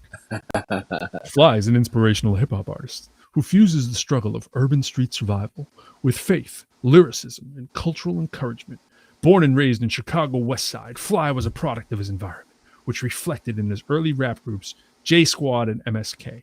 To escape the streets of Chicago, Fly was sent to live with his father in Jackson, Mississippi, where his life ultimately took a turn for the better. Today, Fly balances a prosperous career as a highly successful, inspirational rapper signed to Freedom Corner brand, distributed by Sony Orchard via Family and Friends Entertainment, and as an entrepreneur and business professional who has provided operational management for several multi-million-dollar companies. We won't read them all there, but there's some big names. Fly was most recently recruited to direct dining services for Morrison Healthcare. Perhaps it is no wonder why his energy and delivery, except when he's yawning on the ProQuo show, have been compared to Meek Mill with range and musical breadth, which expands. Is it breadth? Breadth? That's a hard word to say. Breadth, which expand across multiple genres, ensuring nobody sounds or performs quite like Forever Lives Yahweh. For over a decade, as both a recording artist and business professional, Fly has traveled from coast to coast, often performing, providing education and or training and development for aspiring professionals. Folks, this is how your bio needs to sound if you want that work. However, his professional accomplishments are humbled by both his ministerial work as a PCAF certified. What's a PCAF again? Pentecostal Church of Apostolic Faith. Of course it is. Certified local minister and his unyielding commitment to family. Fly is a loving husband to his wife, Sierra, who also sings on multiple Fly records. You probably didn't know that. And is a proud father to their 5 children, Daisy, Trey, Jonah, Lauren, and Caleb, who can often be found in his videos or behind the scenes and camera as well. For nearly 2 decades, Fly has worked with various nonprofits while also serving as an education superintendent, board member, my goodness, minister, youth and young adult president, orator, and ambassador to provide education, advocacy, and employment for children and adults of all ages. Fly, you holding back when you up here, man. You're not telling us this. Fly is fortunate to be able to inspire younger generations as a mentor with organizations such as Henley Young Detention Center and Central Mississippi Correctional Facility, and as an educational superintendent with ARM, Church teaching religious and self-improvement studies and serving on its board of trustees as well. My gosh, Fly, how many suits you got in the house? That's the question. Having performed on stages, that's where the real game's at. How many suits does a rapper have? Having performed on stages from New Orleans to Chicago, Fly's music is the vehicle that drives his passion to be an inspiration for others. You can see and hear him weekly on the ProQuo show, live stream show via the hiphopcitizen.com network, with his label mates ProQuo as they discuss everything from the music industry to politics, Fly's bio, while also playing plenty of their own releases and interviewing guests across all walks of life. Listen to Fly, FCB, Family and Friends Entertainment, Sony Orchard, full-length release, I Am Fly, Freedom Corner brand. Yes, sir, Fly. Fly, you got a lot going on, bro. Cred to Pro for the assist. Credit to you, man. Credit to you, man. We just putting it where it needs to be. You know what I mean? We're just putting it right up there and letting people see the magic, man. That's man. It's quite impressive list of things you got going on there, bro. My life work, bro, is to be a resource, man, to people. Man, we got some comments on your resume here. Let's see what Bday said. Yo, I love that positive resume. That was classic. Yo. That's what I'm telling you. I would get, you know what, BA? You'd appreciate this. You might have missed it earlier. I got a little XCal history for y'all. XCal. On the XCal page, if you scroll down, you get the full. Here we go. I'm gonna give you. You appreciate this. You appreciate this. Low mass in the house. Check this out. We're going to go with this. Bang. You get this right there. So the page, you want to go to, it's professorlyrical.com/x-cal for xcal. We are showing you some old pictures of xcal, right? Bro, that's a dope album that's, cover right there, that's the shout out to Fee. bro. That's so dope. He stole that. He stole that because I posted it, right? Look, I put it right here. And he's like, yo, I gotta have that picture. He wasn't telling me what he was doing with these. Like, I gotta have that. I didn't know you had that. So shout out to Fee. So check out xcal. This is a mouthful. I gotta speed this up because this one's too long. Cut a few things. xcal is a legendary rap group formed while the MCs Professor Lyrical, Lord Plord, and Fee were teenagers. They released their first single, Twist on This, recorded at Newberry Sound in Boston as a collaboration with DJ Louis Cole Medina in What Were You Doing in 1989, who produced the track and released the record on Lowell, Massachusetts-based Jam Track Records. What you know about Jam Track Records, baby? xcal originally consisted of 4 MCs, including Joey B, Marcus the Heat B Hot, and soon after added DJ Styles from New York. DJ Zulu would replace Styles, who often couldn't travel to New England for shows or recording. This incarnation of xcal would release a full album, no labels, distributed nationally by the Strawberries Records and Tapes chain, and sold out of its initial pressing in less than a month. xcal quickly secured various commercial sponsorships, including a deal with Massachusetts-based Converse, first wearing the Converse Cons, and later its Magic sneaker after creating a theme song endorsing the Magic line for in-store play, blah, blah, blah, before Magic Johnson came off age. Check out this. So BA Maker, that mural right there behind us, Donnie Maker did that right there. Same Donnie Maker who did that graffiti piece behind me. He did that piece, and we don't know where it is. That is a lost file right there. That is us at the BDP show in probably 1991 at Smith College. And that was back when Miss Melody was live. And shout out to her for hooking us up with some of her food. And so this is Marcus B Hot right here. This is DJ Zulu. This is me. This is Joey B. This is Fee. That's all of us right there. Zulu's kneeling down. This is up right here. And Fee, the ambassador at large. Signed autograph from Fee. And you see the year on that. I want you to see the year right there.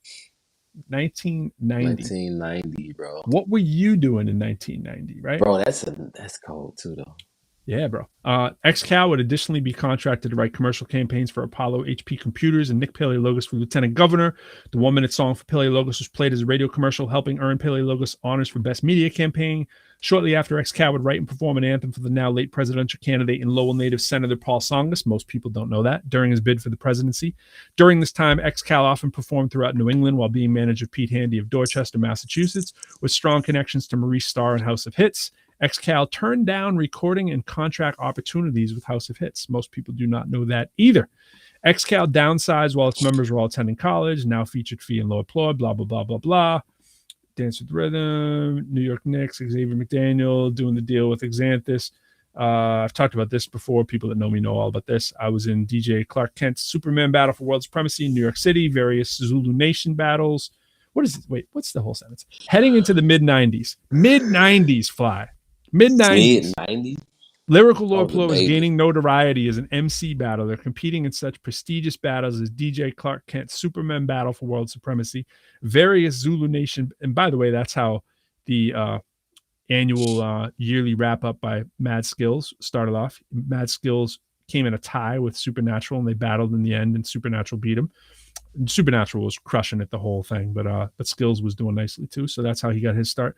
Various Zulu Nation battles in NYC and the Boston Super Bowl MC battles, all while Lord and Fee were spinning records themselves at the UMass Lowell radio station, where Plord was also serving as urban music director. The same station we met DJ Lou Medina when we were teenagers. We were still teenagers at that time. Shortly after Plord was, or maybe 20, Plord was also named to Michael Bivins' Motown Biv 10 record label, recording a record under the name Biv 10 All-Stars, featuring 10 of Boston's up-and-coming, blah, blah, blah, blah, blah. Fee and Lyrical would streamline xcal. By 96, a leaner version of xcal was being produced in New York City by Ski of Original Flavors, Ski Beats. Also in the midst of recording classics for Jay-Z, Camp Lo, Bahamadia, and more. Fee and Lyrical were at the time both Enterprise rent-a-car employees, enabling them to take the vehicles to NYC every weekend. Plord got Plord got an apartment, Bob Nash, Wonka Sound, radio stations playing their records, Fee doing the solo stuff, Lyrical doing the solo stuff. There's some pictures, Lyrical down in Cambridge doing the Invasion thing. Lyrical was also one of the largest Boston area hip hop promoters 2001, 2007, really by 2006 ish. And by 2006, this enrolled full time in a graduate math degree program at UMass Lowell before completing his final 3 courses. Closer to home in Harvard, Lyrical, now more commonly known as Professor Lyrical 2008, did the college project over here, did stuff with my wife, Love Jones. She was Berklee College of Music, University of Virginia. We met through Fee and Ruby. Did the Professor Lyrical thing with Put 'Em All to Shame, the book, Live Now Down Here, blah, blah, blah. There's Fee, there's Quo, talking about Quo. There's me and Ski, there's Fee, Ruby, TED Talks, our music. Check us out. There you go. That is some history, damn it. That's some history right there. That's some history, bro. History is in the making. Next, we up flex time for breaking. Name that MC. That was DJ Def Rock, MC Def Rock, who did that graffiti piece right behind me, and that graffiti piece right there. That's me and Fee rapping right there. We don't know what that is, Donnie. I know you got it. We know. Yo, let's see. You were in the dojo while he did it. I remember y'all came to Shaughnessy in 88. Yes, sir. Let's read these comments, yo. Nice. I remember you came to Shaughnessy in 88. Yes, we did not quite have the same level of skill, but I believed I did at that time. I know. Yeah, we were loving the rec center at Shaughnessy Projects, doing the shows there. That was dope. I was in the dojo while he did it. JUL, yes. And later WMUL for it was ULO was the UL, and they changed it to WL.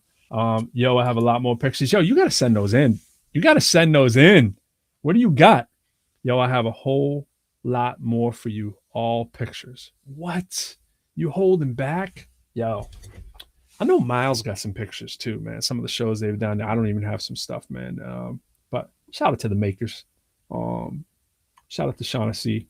I got some Shaughnessy punchlines, man. A couple songs. I gotta say them on here sometime.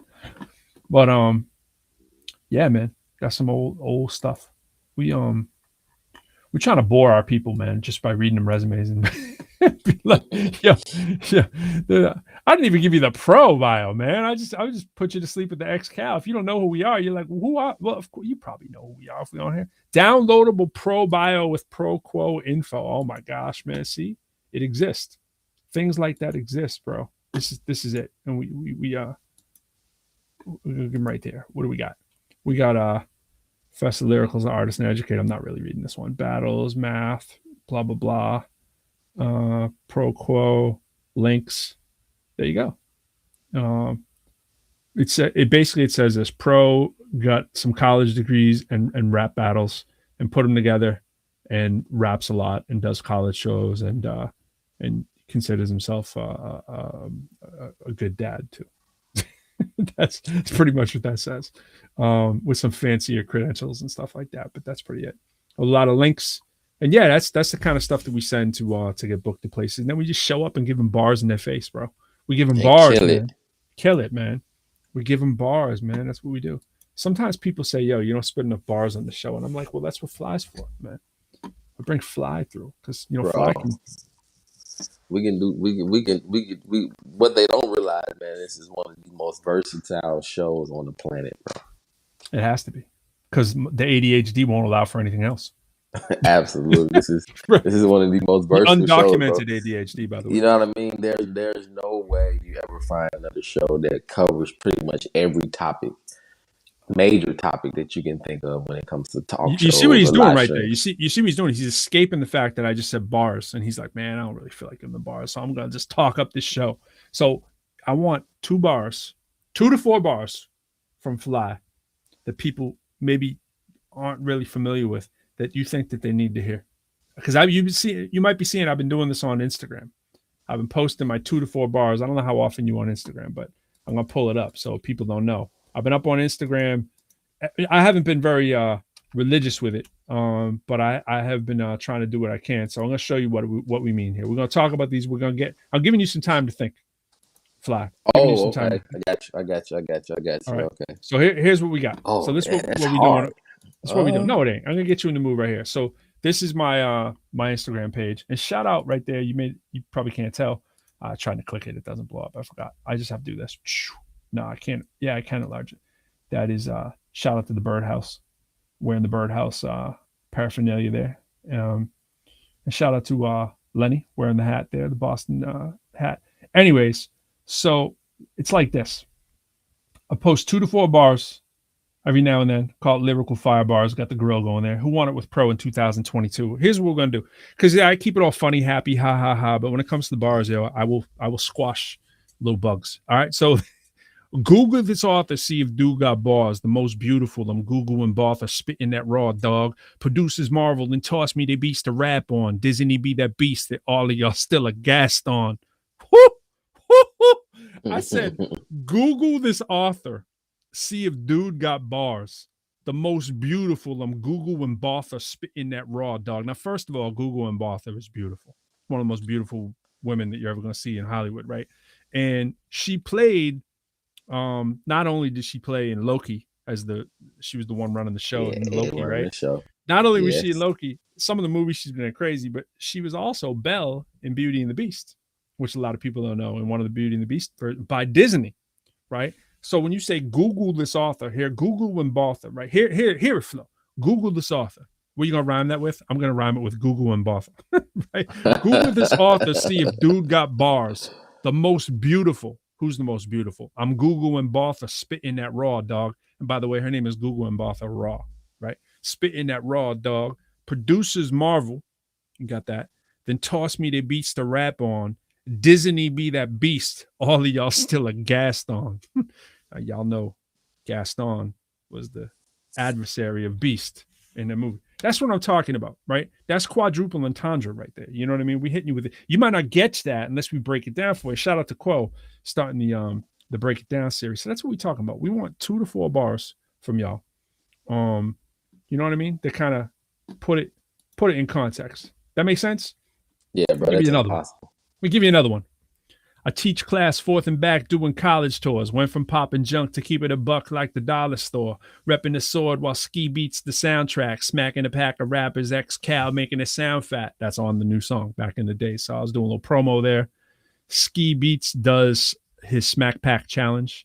So where he gets producers to, chop up beats and so forth. And, you get what that means. Right. So, little something there. We'll give you another 2 bars here. Oh, this is off the ProQuo album. My Barcelona Olympic gold at the podium. Now say that bar slower and notice what Pro be showing you. You gotta say that slow. My Barcelona Olympics. My Barcelona Olympic gold at the podium. Now say that bar slower and notice what Pro be showing you. You know what I'm saying? Like, we take this serious, bro. You know what I mean? Like, we might come out and be like, ha ha, yeah, I got my pretty Peter sweater on at Christmas. Nah, I'm gonna fucking chew you. All right, so let me keep it PG. You know what I mean? Like, had to save the last consonant there before. Yeah, I will crush you. Is what I'm saying. Like, you're a rapper, I will crush you. But I don't want to crush you. It's just that I'm just taking it back to the '93 battles. You know what I'm saying? And but if people got like $5,000 to put up, then we're talking something different. You know what I mean? So bars now. We're talking about bars. I'm not gonna talk about I'm gonna shoot you, kill you. Yeah, I mean you might want to have a clever bar like that. But I fear no human.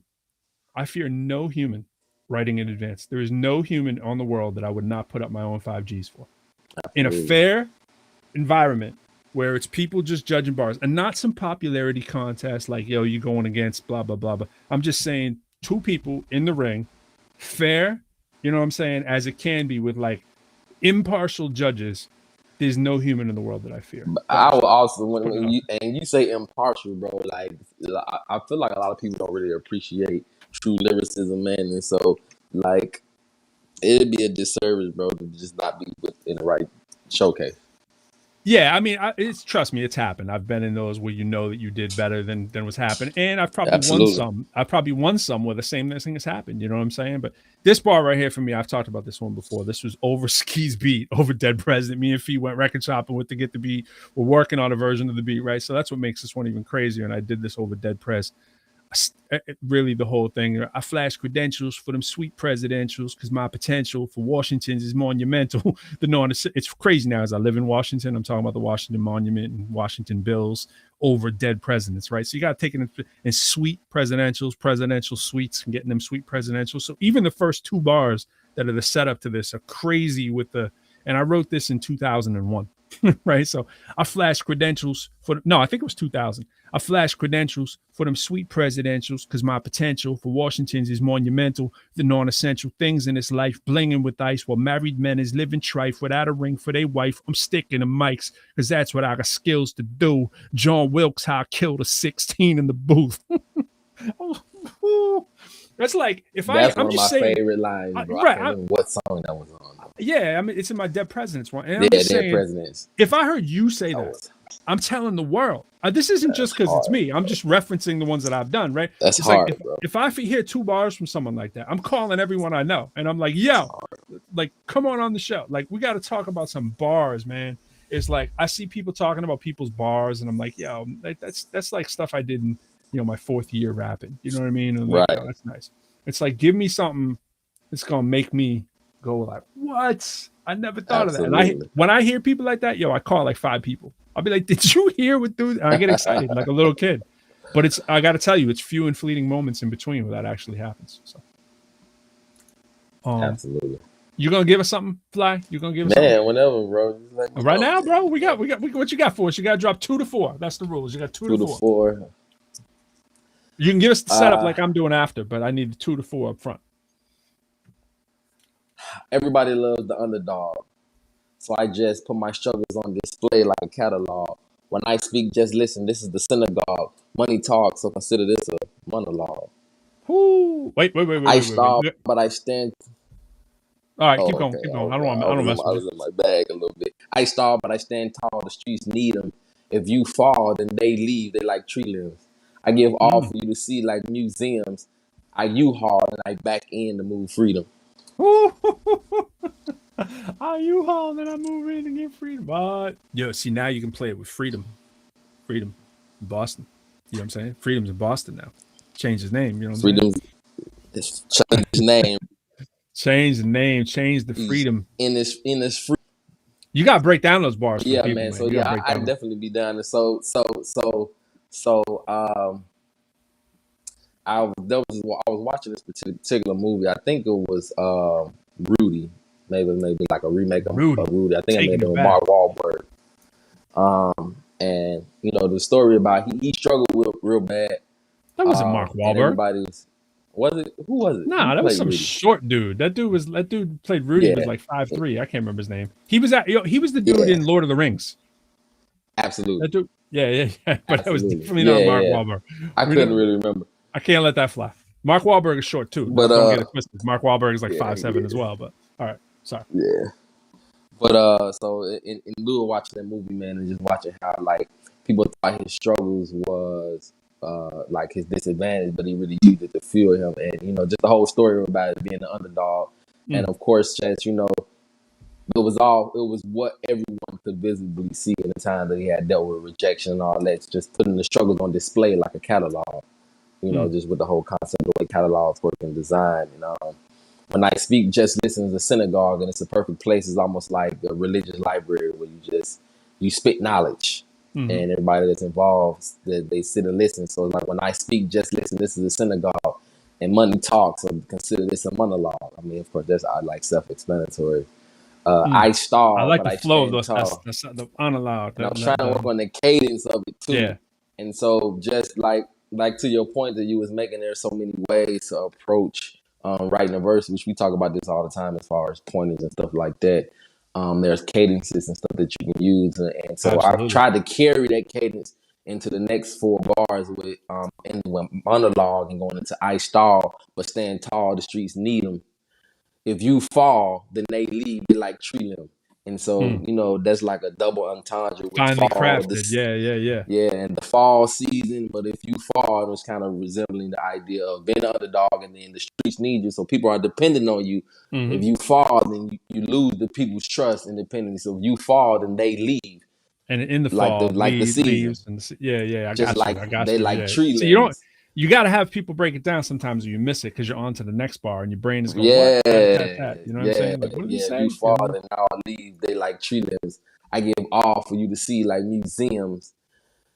I U-Haul it back up to move freedom. And so, of course, the whole Freedom concept corner. of So there's multiple things tied into that last bar with the U-Haul truck and moving. And of course, the beats will dictate too how you right. It's funny. I was listening to Final Fire, and it's the same thing. It's like funny. The beat sometimes will actually make it feel more smooth than it is, and you can lose the bars. I was listening to Cole's verse today, just how crazy his verse is into that, and it's like what he does is so hard. I can't even explain what he does. Like you either know or you don't know. Like he does that thing when he raps where it's all attention on him because you've never really heard it like that before. The way he puts the words and he makes phrases sound like they should have been phrases, but they're not. But And they're it's like not. he comes up with a way to say it on his own that you've never heard it said before. You're like, yo, I wish I said that. You know what I'm saying? Like, I wish that was my phrase, but it's like his phrase, and it's not like something that he says walking down the street. He made it for that song, and it sounds so natural, like he just woke up out of the shower that way, and like, but how well he crafts the stuff, right? And I just sit back and I'm like, yo, and then I listen to what I do, which is different, like we do it from a different place, and the Right. mesh of that is so crazy. So I was listening to Final Fire today, and I normally listen to my stuff as a critic. I'm like, that song doesn't really have that much of a hook. It's just me shouting out. Him and I go, what up, Vegas? What up, Amsterdam? Right. But I like that more and more the more I hear it, right? And shout out to the 10,000 views on that now, and 6 months later, by the way. But so my verse, right? When he gave me his verse, I was like, how am I gonna follow that? So all I did was I followed the sound, right? Because he says, off the amulets, right? So I was like, hand and wrist stay lit with the amethyst, been dripping the ambiance from the sconces with the candle drip. I was just like trying to paint the picture, and I was like, to me, it was always a palace. I was like in this. I always talk about this, like being in the and palace. the video kind of depicts that. Yeah, we got the palette, right? Because I was like, yo, bro, the palace is right next to our crib in Somerville. Yo, it's like right on the line, the Cambridge line's up in Somerville on a hill. I was like, have you ever seen that palace, the Calice? He's like, no, I don't even know what you're talking about. I'm like, bro, it's 3 blocks from your mom's crib behind it, which is 4 blocks from mine. Well, 5 Right. really. I'm 2 blocks from his mom's house. You know what I'm saying? And where we lived before now. And I'm like, you never been up to that thing? I've been telling my brother-in-law we got to take pictures there and do a video there. I'm like, all we got to do is stand in front of that. It's going to be dope, right? So, for a video that you shoot in 2 hours on an iPhone, right? Right.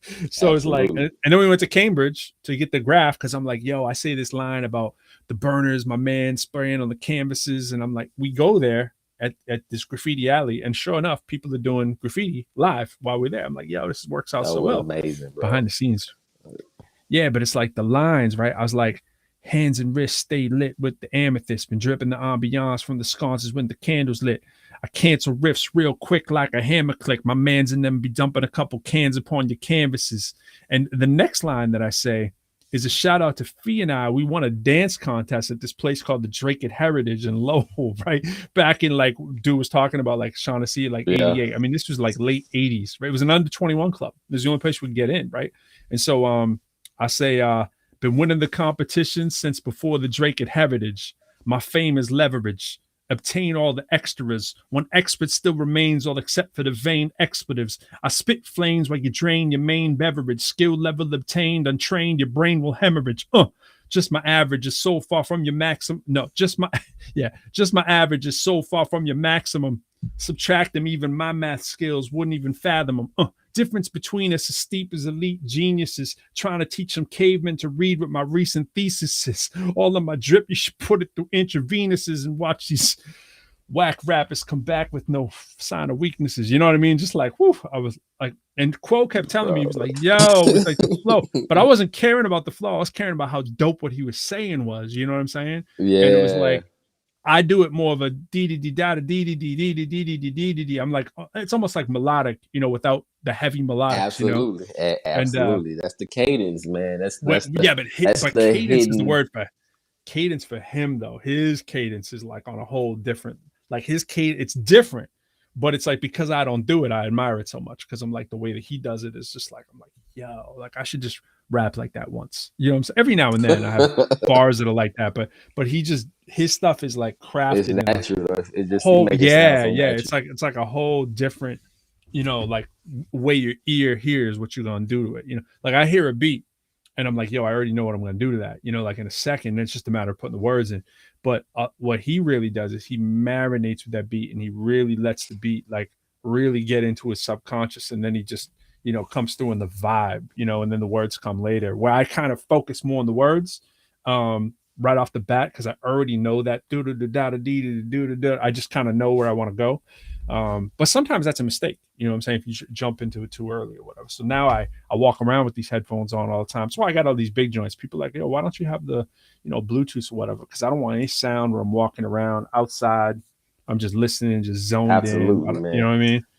And I'm like Purpose, trying to hear. bro. You want your tools to have a purpose, bro, and a good one, man. I'm the same way. It's funny. It has almost nothing to do with this, but everything to do with it at the same time, man. But I have a brother, man. They used to always make fun of because he used to take Carmex in the wintertime, man, and he used to put so much on his lips, bro, that it was almost looked like he was wearing lip gloss. And he was just like, bro, what's the use of putting on Carmex if you're not going to lubricate your? He's always should be real funny with it, right? And it's kind of like the point is it has a purpose.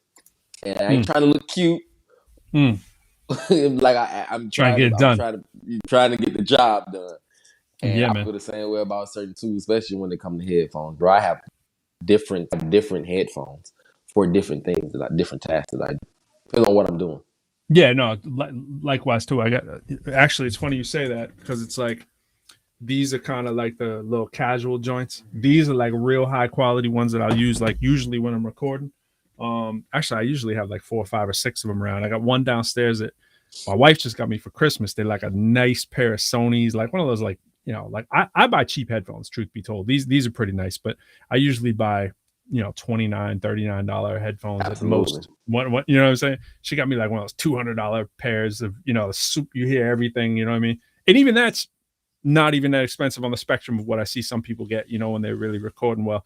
But it's like, to me, I'll put on a $29 pair, a $12 pair, a pair of earbuds, pair of these, and I kind of generally know like how it's going to sound. You know what I'm saying? Because your Yeah. mixes and so forth. But so I don't sometimes want it too crazy because no one's really listening with that crazy audio. You know what I'm saying? It's good to know, but you also want to know how the everyday person's gonna hear it. I will say this too, though. Apple Music is forcing people to observe music in spatial audio. So a lot of that's coming through now, whether people want it to or not. If you're an Apple Music user, like myself, I could probably count on one hand how many times I will actively use Spotify. I'm definitely an Apple Music guy, but so yeah, they got this whole spatial audio, and then the headphones are coming with spatial audio if you got AirPods or anything like that. And so you're almost forced into this dimension of hearing everything that's in the song now. And so it's changing the way it's probably should be or has been, and will continue to change the way we make music too. All that critique is going to become more and more. I was just talking to JB, legendary, my brother, Shout about out to making JB. beats, bro. And he's like a mad scientist, bro, about EQs and all that type of stuff. He said he was coming up here, by the way. Don't let him off the hook. I was I'm like, not letting him off the hook. I He was like, said all right. that. He said that. He's like, I'm gonna see you up there. So I know you watch him right now. What he meant is he's gonna be see us up there, like he's gonna see Like us up there. visibly. He didn't mean he's coming in, but I was like, Absolutely. all right, maybe we're gonna see you up there. Shout out to JB, man. We trying to put him to work, man. That's He's my got brother, some crazy man. stuff. Yeah, we were just talking. We actually working on some stuff. As we speak, matter of fact, when I'm going to studio tomorrow, one of the tracks that he produced. Dope. And so, yeah, man, I'm excited, man, about everything that we're doing. I know we trying to hit that hard deadline, bro. I don't want to get you too far out of. Yeah. I'll tell you this. I want to show this. Don Juan put this together. He says something about me on the end, which I didn't necessarily agree with. He's trying to something I didn't say, right? But he was just being funny. So we're trying to take the show to the metaverse. Really is what we're trying to do. And so Don Juan has definitely been out there on the forefront of the metaverse. I've been through all the training at my own. Shout out to my university. We just did professional development training. I did my PD training right here for university. We have professional development this week and school starts next week. And so I direct professional development as well for our college. And I was pushing it too. I actually showed a clip of his video. So I wanted to say, Don Juan, got a little bit of your video in there.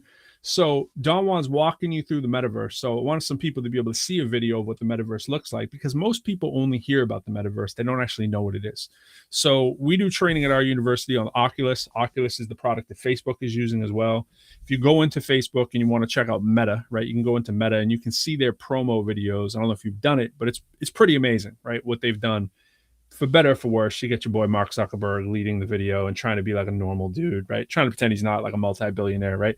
And he's like, here at Meta, blah, blah, blah. And they're walking through and it's all virtual, right? And so I'm trying to let educators know in our space. I went to our first training we had like a couple months ago, and I was like, look, what people aren't understanding is this.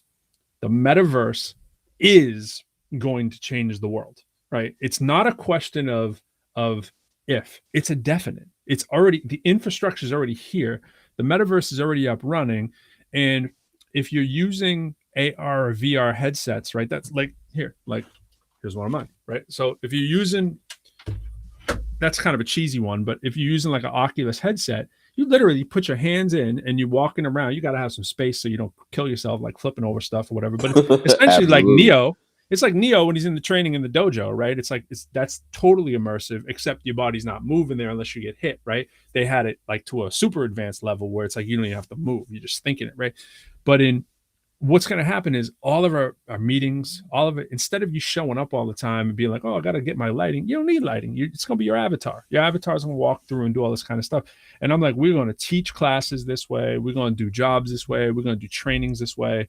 Because of crazy things like viruses, and because of the fact that we just don't need to be where we always think we need to be. Right? There's a lot of resources that can be saved. Absolutely. Through this. Yep. I'm not a, don't get it wrong. I'm not a huge, like, super fan of the metaverse. I just know that how it's going to change the world. Right. And so it's like, absolutely. When people go out and they buy Bitcoin and they buy NFTs or whatever, I'm not a big fan of that. I'm not a big fan of people rushing out and thinking their investment's going to be Bitcoin and NFT, because it's the most unstable stuff that there is right now. Yeah, you can get rich quick. Yeah, you can win a lottery ticket or whatever. But I'm not a big, I'm not a hedge fund kind of guy, and I'm not like a really, arbitrage is the word. I was a business major undergrad, and so economics and arbitrage is the economics word. But it's like you preying on things to fall. Right. If things fall, you can make a profit if you know how to do arbitrage, right? You know how to do sort of, even if it's foreign trade of different monetary units, whatever. But my point that I'm getting at is like, so if an entity becomes big with the metaverse, right, and they do have their own crypto coin, and this becomes a very hot spot for people to be, well, then that crypto coin takes on a life of its own. And it's just a matter of time before all the majors, just like Facebook, have their own. Going to create their own crypto coin. Yeah, and it's going to get diluted. But what's going to happen is just like we don't say that when we go to, like, this is my point. I say this to people all the time. I don't think they fully get what I mean. I'm like, when you go to, Dave and Buster's, you want, like, no one's going to buy that Dave and Buster's token. No, everyone's going to buy the Dave and Buster's token because it's all that works there. So same thing. But now you can start to take your Dave and Buster coin elsewhere, and it will have some value because people will want it. And if you think about it, this is how I make the metaphor. It's not that much different than people who buy back gift cards and they give you the value that's on them, right? Because the value is still value. There's companies that do that, right? They'll take your gift cards and they'll exchange the value back out of it. It's kind of like that of what if you really think about what's going to end up happening with the metaverse. But the fact is that you're going to ultimately be like, I want that ProQuo thing up there to decorate my house with. Yeah, okay, I only got 50 of them, so you can price things at supply and demand. Some things are going to be wasteful. We're going to buy things we don't need or whatever, but we do it all the time. And I look at Roblox, and my son's playing. He buys stuff he doesn't need all the time, and they think V-Bucks and all that virtual bucks. And absolutely. Bro, to be honest with you, it's a multi-billion-dollar company. All currencies really work exactly the same way. They're all faith-based. They're all faith-based. Even the U.S. dollar, it's just widely accepted. That's all. Right. The only thing that gives things like the U.S. dollar or euro more popularity, but none of it really exists. Except for it does ebb and flow with the state of the economy, which is ran off the GDP. It's not like people make the argument that, okay, it's not gold backed, so it doesn't mean anything. It's not quite that. I mean, it's like right now you could definitely argue your point is more than ever. Like the housing market has not caught up with the amount of money that we've dumped into the economy with free money, essentially. So if you could, I mean, I'm not a financial analyst, so don't listen to me anyways, but I would say if you could run out right now down, buy property. You should, because it hasn't caught up yet. The prices are still low compared to like how they're going to have The to escalate inflation of everything the else. inflation that has going to be there, and it Yeah. hasn't caught up yet. So if you could go buy a house for $300,000, know that in a couple of years, it sounds crazy to say it, a couple of years that thing could be closer to $600,000, 450s, 550, higher. all that. I think it could double in some cases, and it could also take a bath right around the corner from that and then reset itself. So it's like, and then you ride it out, but then inflation is pretty much a constant that we know. It's like if you can afford to do it, real estate does make a lot of sense, but it's also a pain in the butt. But anyways, let's look at the metaverse here. So I'm going to show Don Juan's video of what we're trying to do with Hip Hop Citizen, trying to do with the show and rest of the shows here.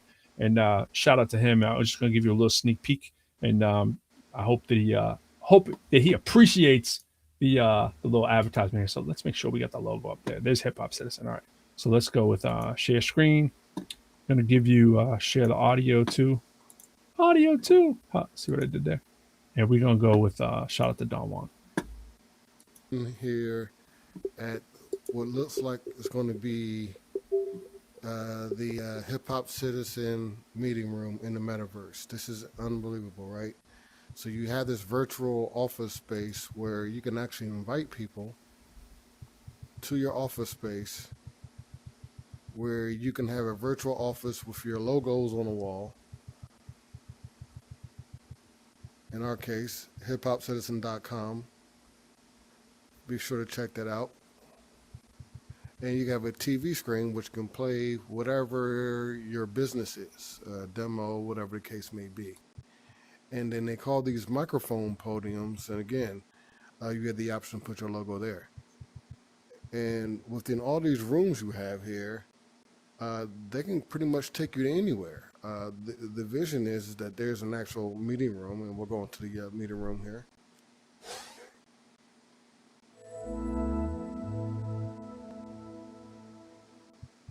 The vision is that you have your own office space and a meeting room, and I don't see why my logo's not on there yet, so we got to work on that.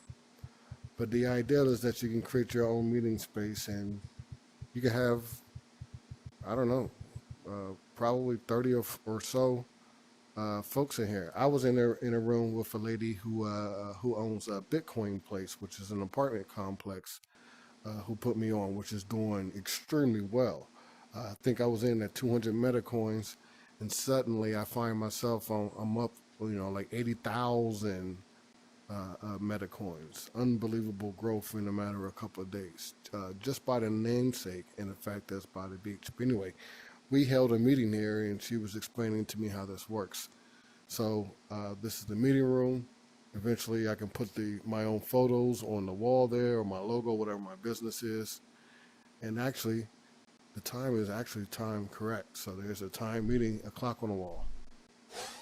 Go back into the lobby. Again, my logo's on the wall. Check this out. This is interesting. Here's the wallpaper from our, I don't know if I can zoom in on that, but this is the actual wallpaper that we use from what used to be our live stream show. And so what we'll probably end up doing from now on is doing a live stream show from here. And of course, we talked about the meeting rooms, but they also have a lecture hall where I'm going to show you the lecture hall. And he's going to mention me now. Lessons here. You can actually fill this room here. Again, pictures and logos, and this is a screen projection. You can actually have a room full of avatars in here, and you can actually give a lecture. Shout out to Pro Lyrical. I know you were saying you didn't have time for the metaverse. I did not say you're that. A real professor and doctor. But again, I think this is something that's totally up your alley. That sounds like something to say, though. I should be saying that. I'm a real doctor.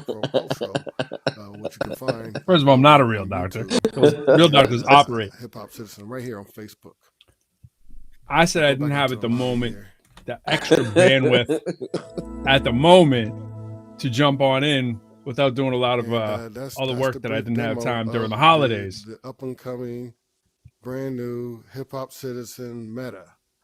We are See how he's going peer meta, pressuring me in? folks. I hope to see you there. Join me, Don Juan D. Mac, in the metaverse. We're coming, Don Juan.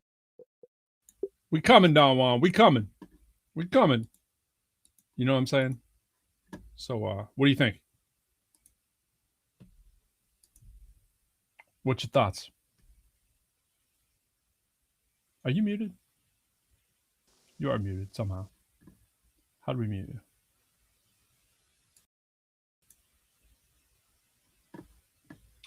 How do we unmute Fly? You muted yourself, didn't you? Oh, I think you're just breaking up. You're in the Matrix, that's all. Please don't come back in. Well, what did you think? What did you think? There he is. Yeah. What did you think, man? Hey man, that's clever, man. You know, just like anything you do, man, you got to get in early, get in started if you plan on doing something that's beneficial for it. Because the floodgates is going to open and it's going to be Crispy just picture, another by thing. the way. Crispy. How'd you get so crispy? Look at that connection coming right in all strong. I don't know why. Bro, Still showing up a little suspect. You got 8 out of 10. That's what 8 out of 10 bars does. Man, that's pure coincidence, bro. Because I had my camera's crappy, so like because I always have my lighting screwed up in here, and you actually look crispier than I do. That's for sure. So me on a 10 of 10 look cloudier than you on a. Ooh, now you're at 9 of 10. No wonder. No wonder. It's that blue lighting that you got. That up lighting bro. you got. Yeah, man. It's the last. It's the last hoop. Just the last hoorah. I hear you, bro. I don't want it to go away, man. I don't want it to go away. I do not want it to go away.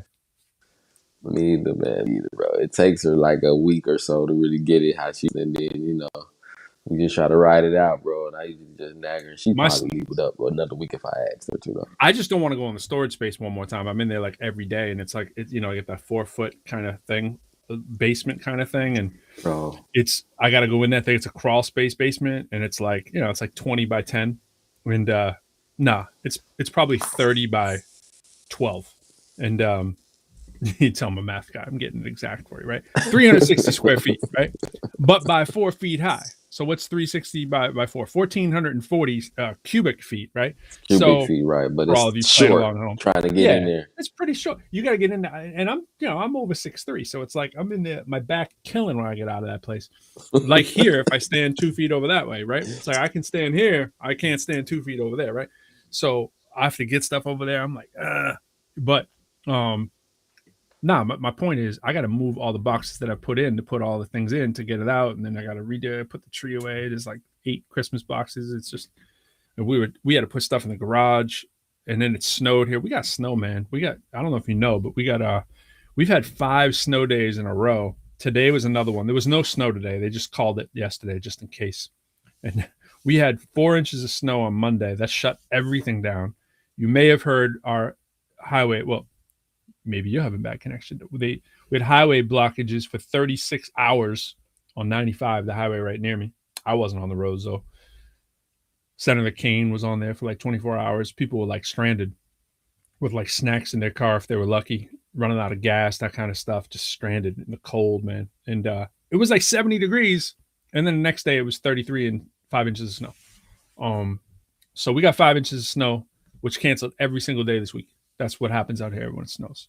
It's like Boston, 5 inches of snow is like Tuesday. You know what I'm saying? Like we're literally, figuratively, 5 inches of snow in Boston is literally a Tuesday. 5 inches of snow here can shut down school for 5 straight days. All right. So I'm sure for you get snow in Mississippi. Does that shut stuff down? Absolutely, because it really snows. If it snows more, if it snows for a day straight, if 5 inches of snowfall in Mississippi, bro, it's pretty much a wrap. Yeah. Well, I didn't think it was a wrap here, but they really take it seriously because they're worried about ice here because they don't have the ice, the de-icer kind of stuff either. Boston, it's like 5 inches of snow. Nothing happens. Oh yeah, that's right. Yeah, that's right. That's right. I forgot you in the DC. 5 inches of snow, literally nothing happens. Like we have to when you want school to be, and trust me, I want snow days like every kid does too. I'm like, snow day. I'm like, we need 7. We need 7 inches to have a chance, and it has to hit like at 6 a.m. 5 a.m, 6, because someone makes that call. They actually look in the bus lots and they're like, how bad do the buses look? And it's like, if it's like 7 inches, you might have a chance of getting a 2-hour delay. If you get 9 inches, that's canceled. You know what I'm saying? Like 9 inches, you start. That's pretty serious if it hits at the right time. But if it's 9 inches and it happens at 8 o'clock at night, there's a good chance they're gonna have the roads cleared. If we get 9 inches at night, snow will be shut. School will be shut down for like a week. I'm not kidding. Like we just went through it, but we lost mad power. Mad people still without power. And we've been fortunate there though. Absolutely, bro. If 5 inches, if not, bro, listen, 5 inches of snow, and that's the thing about being here that we get more of the sleet kind of thing than the actual Yeah. snow thing. So if it gets to that point where it's snowing, there's a huge chance that it's going to turn into ice, and that's a lot more. That's a lot Right. more dangerous Yeah, than ice here just the is the big snow deal too. part. Yeah. Yeah, yeah, I mean, that's the whole deal. what's your weather in a day like today? I mean, we're in the middle of the winter, right? What's your weather in January It's in 7th? the 40s. Okay. Yeah. So I mean that's typical to what we are too. Like this we were 60 to 70 the week before last week. Almost every day was like 65, 66, 67. We were actually very seasonably warm. Then all of a sudden now that I was laughing with Fee, I'm like, man, that's the difference being down here. Boston is like, 38. Right around Christmas, we were like 64. You know what I'm saying? And Right. and then usually we're like 10 degrees higher on average in the winter. And then and I say like New York is like maybe 3 to 5 degrees colder, and then Boston's another 3 to 5 degrees colder than New York a lot of times, right? So on the plus end, that's like 10 degrees swing. But sometimes, though, that isn't the case. Like today we got no snow. We thought we were going to get 5, 6 inches. We got nothing, and Boston got it. That's what I'm more used to. But once in a while, that doesn't happen. But it's very, it's similar, but 10 degrees is a huge, huge difference. Like, That's and a big deal, bro. yeah, and it's not that far. It's like you think about really, it's not that. I mean, the size of some states, is really the distance that we have. You think about Texas. I mean, it's like you can go one side of Texas to the other. It's like, man, that's further than from here to Boston. Absolutely. Yeah. I remember that drive we Yeah, made. the drive to New York. It was just a few hours when we went Yeah, with like at least 4 states almost. yeah. Oh, definitely. You go. I mean, I'm right where we border Maryland, like right next to it. So DC, Virginia, Maryland, DMV. It's all like together. And we even went through So Delaware too, right? yeah, you go through Maryland, you go through like Baltimore and Philly and Delaware, and then New Jersey and New York, pretty much. Yeah, Depends how you do it. yeah. And then going to Boston, you only really go through two. You go Connecticut. You hit Connecticut, Rhode Island, Mass, and you don't even need to hit Rhode Island. You can just go Connecticut to Mass. But that drive, yeah, it's like 200 miles. It's like 200, depending where you're going exactly. 200, 225. Boston basically to New York's like 225, and here to New York is almost the exact same thing. It's like 210 miles or something like that. So it's the halfway point. So that's it. So it's not too bad, but it's Yeah, crazy how the man. weather can switch up. Absolutely, man. The weather down here in Mississippi it's not unlikely to experience all 4 seasons in 1 week. That's Yeah. not unlikely. That's not unlikely. That happened.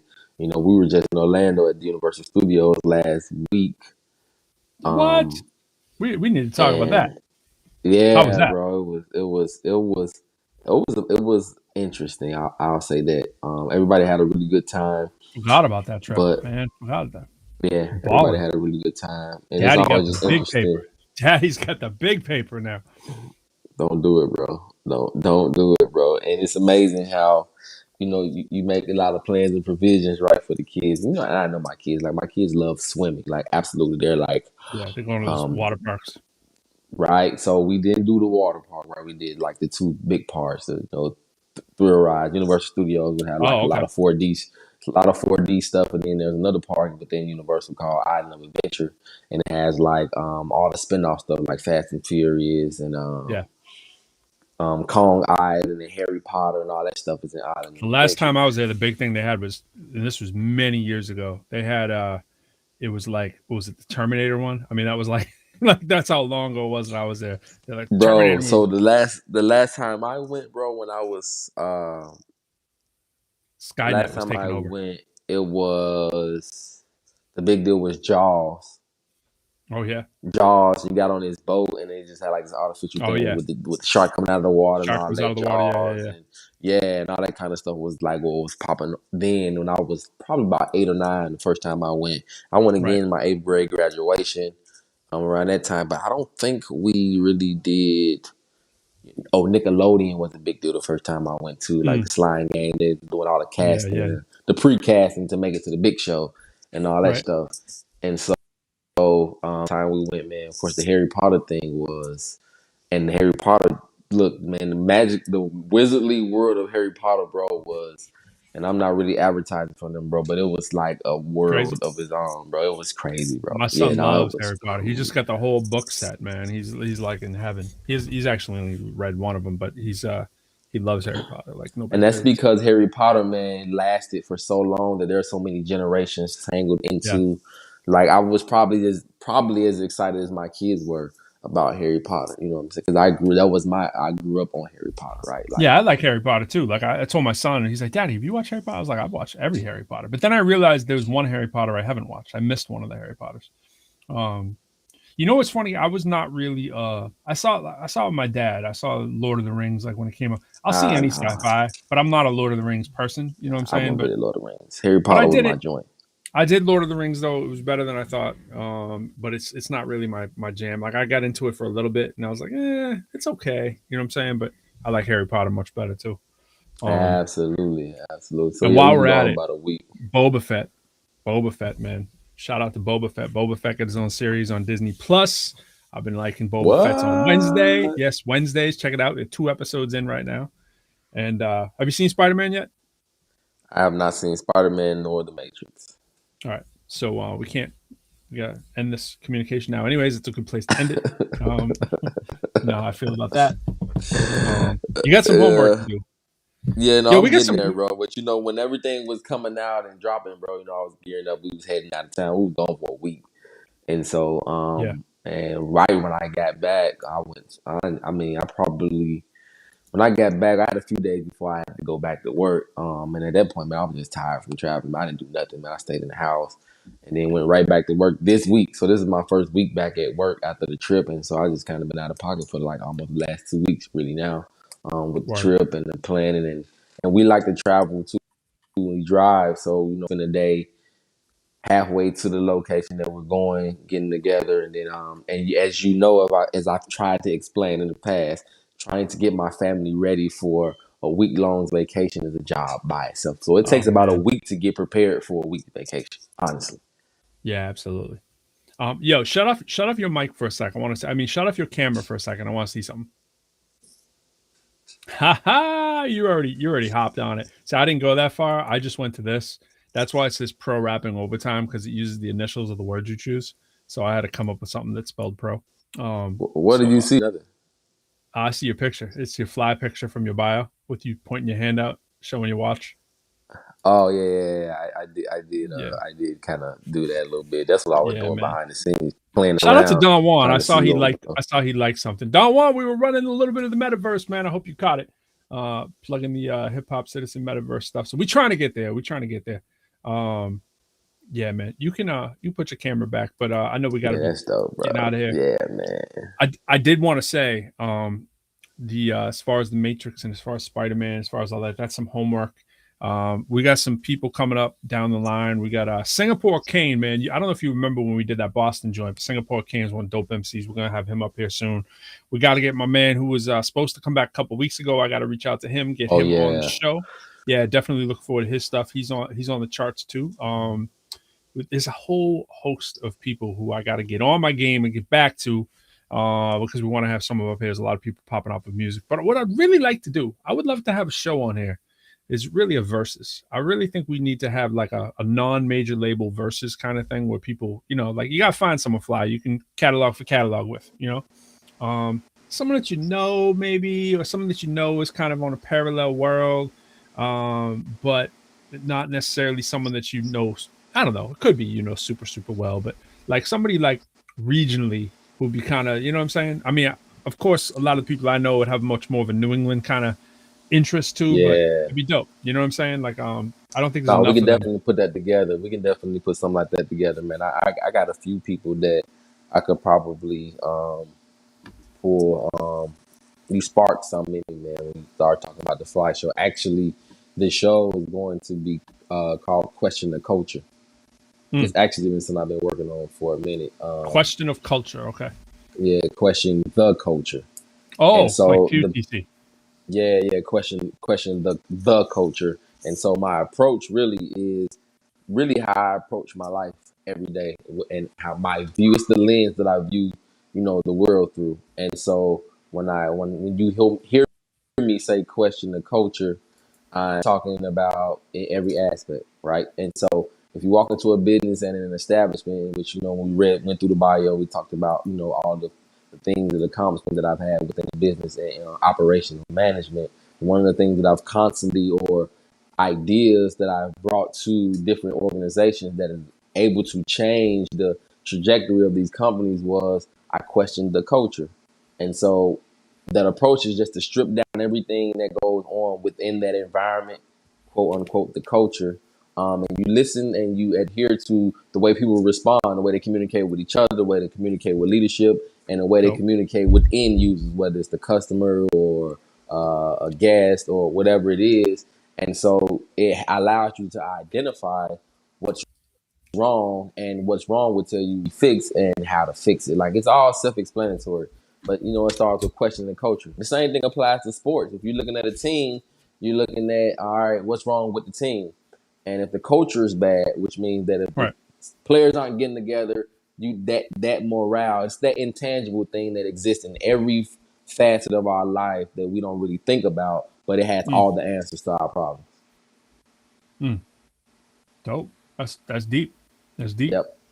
I don't want you questioning my culture, man. I mean, people gonna not want you coming in. It's like, oh, here comes Fly. He's gonna be questioning the culture. He'll walk into a restaurant, they're gonna be like, no, it's Fly, man. He's a question the culture, bro. So it's gonna be dope. What's the guilty pleasure restaurant down there where you at? I mean, it might be a chain or something too, but is there a restaurant too when it's like when Fly can just get that meal, that like a perfect meal? He's had a stressful week and he's like, you know what? I just want some good like grub out. Oh yeah. Where you had either Aladdin's or Kiefer's. So I'm going for the Euro. If I just feel like I don't know what either of those are. Yeah, so they're just locals. They're local spots here, and that's me. I'm intentional too in most cases about my places not being chain places, and so I avoid those kind of places usually when I go out of town, unless it's just something I want to grab with my kids. Yeah, and you just gotta do kind of hurry. quick. Yeah, but because your kids aren't down with that. They're like, nah, man, Dad's crazy. We just want some, whatever. We just want some regular food. But you know what's crazy though? Because you know how the chains work. I know how the chains work. I know how operations are. But in addition to that, they're putting out the little guy too. Absolutely. And I know that in most cases, that care that you want for your food, you're rarely going to get it from the chain place. No. Yeah. Like, it's that mom and pop joint that's going to really put their head, shoulders, knees, and toes in the food, bro. Like, and I know this from experience. Like, I'm not just that's a good thing. Telling you what somebody told you. I want the knees and toes, but I hear you know what I'm saying? Right? And so, I hear you. So what's Aladdin's? It's true. Aladdin's is a Mediterranean spot.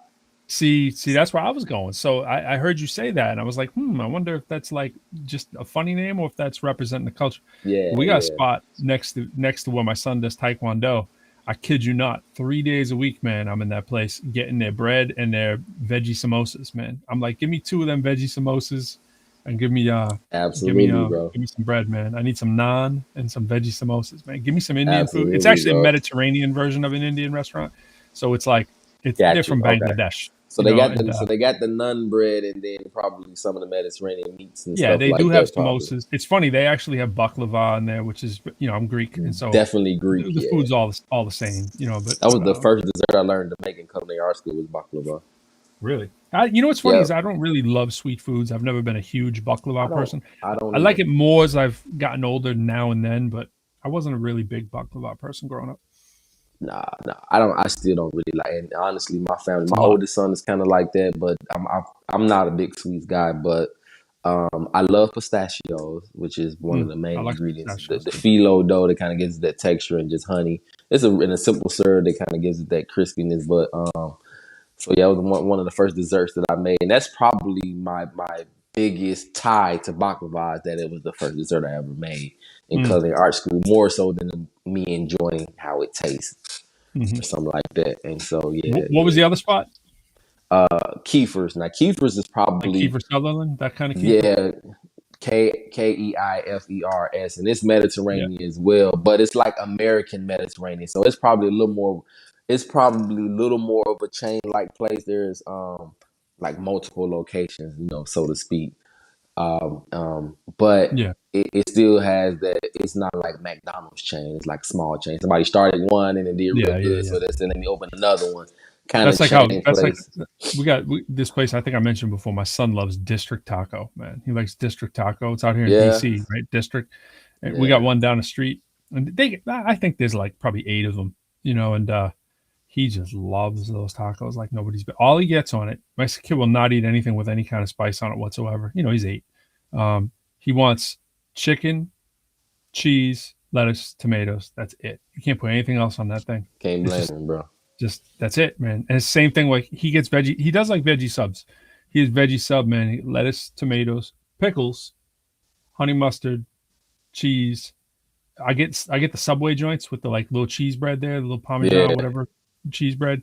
I'll get that every now and then. I'll sneak on some green peppers and some spinach on there, but for the most part, that's all he wants. He likes that. Get his little. Yeah, I gotta give him a little bag of chips and his little lemonade, and he's pretty happy with that. yeah, Actually, that's one of the more healthy fast foods that you can get is Subway. And Subway and District Taco. Getting those tacos, they're actually pretty healthy. It's yeah. grilled Absolutely, chicken and absolutely, so I don't absolutely. mind getting them that. I actually like overindulge in that better than going to French fries and you know chicken tenders and all that kind of stuff. Yeah, Which man. And I don't like the way I love French fries, absolutely, but I don't like the way potatoes make me feel. Potatoes are starchy. They're real heavy. heavy. Yeah, man. Absolutely, man. If you just Yeah, eat a little bit, I haven't but eaten McDonald's French fries in maybe 20 years. I just refuse to eat McDonald's French fries. But I've yeah, eaten Burger King French fries and Wendy's. But I've definitely cut down on French fries a lot. But truth be told, I could eat French fries all the time. But um, absolutely, bro. being Absolutely. vegetarian, that's like a delicacy, man. It's like, what? You get some French fries? What? Give me. But I like the Brazilian French fry joints. The papas. Those. Yeah, the big one. So that would probably be my other That's heavy though. that would That probably be my Yucatan, other go to. Yuca. That's my second go to, bro. What Brazilian? You mentioned Brazilian and you was kind of talking tacos, but on the carne asadas. So there's a place called Mm. Margaritas. It's like We got maybe margaritas. 5 minute stay. And then there's a place called Angry Rooster Don't that know does that. carne asada. So that's kind of like my other go to. But if my first go to, which is like, you know what, I gotta have, let me go to spot is it's Aladdin's first. All That was right. actually me and my wife's first ever official What? date spot. That's the date spot. All right. That was Now I our got you. first ever date spot, so it has a little sentimental value to it too. But Yes, the sir. food's great. The food's amazing. It's got Tastes voted better than best. you.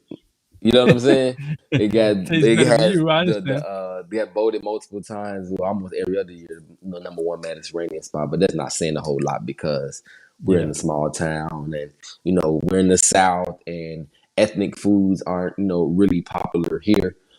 So we're in the South, man. So I can go up the street right now and the line at Popeyes is probably around the corner. And so, Mm.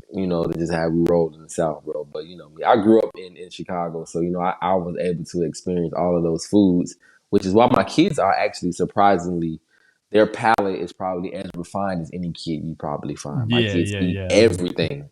they're gonna have to. Yeah, my son, man. I wish we're not there yet, man. Let me tell you, we are not there. Let me tell you that. My If I kids can eat make that everything, bro. happen. We ate Korean barbecue when we was in Orlando, and so we was grilling the food right in front, and they were eager because everywhere we go, we always introduce them to something new. And when I'm at home, being the chef too, I'm always trying new things at home. And so we've done it since they were kids, man. And so they've always been open and receptive to new things. I've never heard them say, "I don't want to try that," ever. Right. But they have their moments now and it's just like that, let's go to McDonald's. If you ask them what their choice would be, it's going to be something like that. But if we pull up somewhere and they're like, oh, yeah, let me look at the menu, let's see, and they order something that they think they like, and they usually eat it. That's good stuff, man. Yeah, Yo, it's some work. do you see you see a Chicago boy Kanye West acting out, man? He landed some. He posted some stuff on Twitter of like these fashion deals he just got. He Oh posted like yeah, and then Puller, he and the CEO of Balenci, man, is kind of like yeah, tight, and Gap. and Yeah, is yeah, yeah. moving in the gap. Yeah, And then I was absolutely, like, bro. he got named to Coachella too. He's one of the headliners along with what's her name? And he should be, man. The guy's Yeah, brilliant, man. He's yeah. equally musically talented as he is fashionable. So that's a very unique talent that he has, man. And it's just like I everything always that want like I would never. I mean, personally, I would never risk my show on having him. I just think he's too like way out there in terms of like he might just throw a nutty on something on stage or whatever. But I'm sure he gets a bad rap. I'm sure those are only like occasionally, but I've seen enough of the occasionally where it's like, yo, I'm not for some kind of super huge thing like Coachella. I mean, he might like fart on stage and like call it art or something. You know what I'm saying? Like, I'm yeah, like, he no, worries me, man. absolutely. If I was a company, I'd be like, yo, Yeah, but yeah, that yeah. that also brings momentum too. These companies know too. So Yeah, man, um, of course, man. These people ain't crazy. That's how you know how insanely gifted and talented this man is. As unstable as they think he is, what do they're you think is still his biggest willing. talent? What do you think is his biggest talent? Is his production? Is it his rapping? Is it his I, whatever I fashion? What? would probably say his biggest talent is his foresight. Mm, He has the ability to be able to see things in a way that most people don't. And that mm. has translated into production, music, and fashion. Right, right, right, right. Honestly, I think that's probably his gift. And he probably could be as good at fashion and music if he was an engineer. Mm, He'd probably be some crazy. He'd probably be a world-renowned architect if that's what he did, just because right. of how his mind worked. Never It thought of just that. happened to be music and fashion. It's just like he just has this. He has a vision, and and to us he sounds crazy, rightfully so. But then he'll come up with something that nobody else I don't thought think his of. music sounds crazy. I just think that like he No, sounds no, crazy. no, no, You know no. what I'm Yeah, saying? exactly him. But that's because all of that comes from that place. All that creativity comes from him, and it comes out through music and production. And then when you hear all the Hollywood stories about how he was when he was at the party with Jamie Foxx, Mhm. and all the big wigs was there, and he was just this no name cat, and Yeah, he's dictating the flow of the room, and just like, no, this is how the beat's gonna go, and he's been like yeah, yeah, yeah. maniacal about it. That's just who he is, and that's Yeah. the same thing that's No, made him I great. think it's production stuff. Like, I mean, I downplay the whole like fashion stuff because I think anybody who's a trendsetter with money and stuff like that, you can sort of push it in the direction you want. People would just be like, "Oh, that's so brilliant," and you know how that is. You Yeah, can fart on the wall, and people are like, "Oh, it's so brilliant," like because you're that person. But a thousand other no name people could have equally hot ideas, and you're just never going to hear them. But I think I've always kind of thought, yeah, every now and then his bars, I'm like, oh, yeah, it's dope. But for the most part, I've always thought his production is just crazy. yes, Um, production's amazing. That's because we're MCs though, so like we're gonna naturally gravitate to like his trend setting ability, the way he put beats together, bro. It's almost no, second to none. I've never like looked at any of the fashion stuff that he's done and thought that will like it's always felt like he's tried to do stuff that looks as futuristic as he possibly can do. And like, yo, that looks far out and spacey. I think I'll go with that. So I've always been kind of like, whatever. Like occasionally I'll see a pair of his shoes or whatever. I'll go, yeah, those are kind of cool. But for the most part, I've looked at them and I'm I like, don't really yeah, like. I hadn't you're really trying to make them seen. look like moon boots because you think that looks spacey and cool. You know what I'm saying? Like, let's be honest. Yeah, I honestly hadn't really seen anything that I liked personally as far as that fits my particular style. Right. But I tend to But it could work on lean someone else. right. Yeah. I tend to lean, and this is probably just my approach to everything. I tend to lean at a median. Like even when I'm writing, I could probably I could be 2, 3 times more lyrical than I choose to be. But Yeah. I always just pick that median. For me, it's just about mixing that lyricism with marketability and, Right. for lack of a better word, just some of that commercial appeal. Just because it's more fun, Yeah. to Yeah. do it Yeah. that way. And so when I see things that's It too is. It is futuristic fun, or too especially when you far do it out for like there, sync and like for yeah, if someone absolutely, hires you to do something. That's when I find it fun. Like I yep, find I get that. yep, absolutely. And yeah, it's this stuff is just too far out there. Like some of us is like, what? It's Yeah. just a I'm okay. sweater. Yeah. It's Like a it's sweater, like man. Yeah. No, there's only so much you can do with it. You know what I'm saying? You're hanging on this rack in this light in this case, oh, and people are like, yo, it's so dope, and like you put it at Marshalls, and they're like, $29.99. Absolutely, I'm on a absolutely, Marshalls man. world tour. In fact, I want Marshalls to be the official sponsor of the ProQuo show, man. I'm going at Marshalls, man. I'm Bro, going I hard love for Marshalls, bro. I Marshalls. We love gotta call it Marshalls. though. Marshalls. Marshalls. I love Marshalls. Marshalls, bro. We should, But yeah, I'm with you, man. And like you said, that fame and notoriety pushes things beyond what they're probably really worth. yeah. Um, absolutely, Like absolutely. I love the shirt that I'm wearing, right? Like to me, you can't tell with the blue thing, but I like the quality of it. It's like it has, you can tell the way that it's stitched is real nice, right? And it's a medium kind of brand in terms of like popularity, in terms of like quality. It's Jack Spade, right? And Jack Spade's Okay, yeah, I pretty like Jack nice, Spade. right? It's pretty nice stuff. When you see it, you know you're gonna pay for it. You know what I'm saying? But it's not like crazy money, right? It's Right. like you might catch it in a Marshalls, but for the most part, you're going to catch it in Nordstrom or Saks or like Yeah, off Saks off whatever what's called Mac, Fifth. Macy's. Yeah, yeah, yeah. So like probably see to me, it's like it's Nordstrom, Saks, Nordstrom, Macy's, and Marshalls are kind of not that far away, really. I mean, Macy's a little bit above a Marshalls, really, but Yeah, it's really not absolutely. that Yeah, far. yeah. You know, What about y'all have like Dillards and Belks and stuff like that? They I usually carry know like about Ralph Dillard's, but we don't Lauren really and have all that. we Okay, don't really have any Dillards. What was the other one you said? Belks. No, I've never heard of it. Yeah, yeah, but they're very similar. Like I said, they're probably they carry a lot of the name brands, Ralph Yeah, Lauren, and like I said, just like some of you the you kind of could like you could, medium level. but the reason I said the Jack Spade stuff is like you could go into a Nordstrom and pay $100 for this Jack Spade Jack's. You know what I'm saying? Like, and it's really like a thermal kind of sweater almost. That's just a step up from a thermal, really, with Right, buttons, right?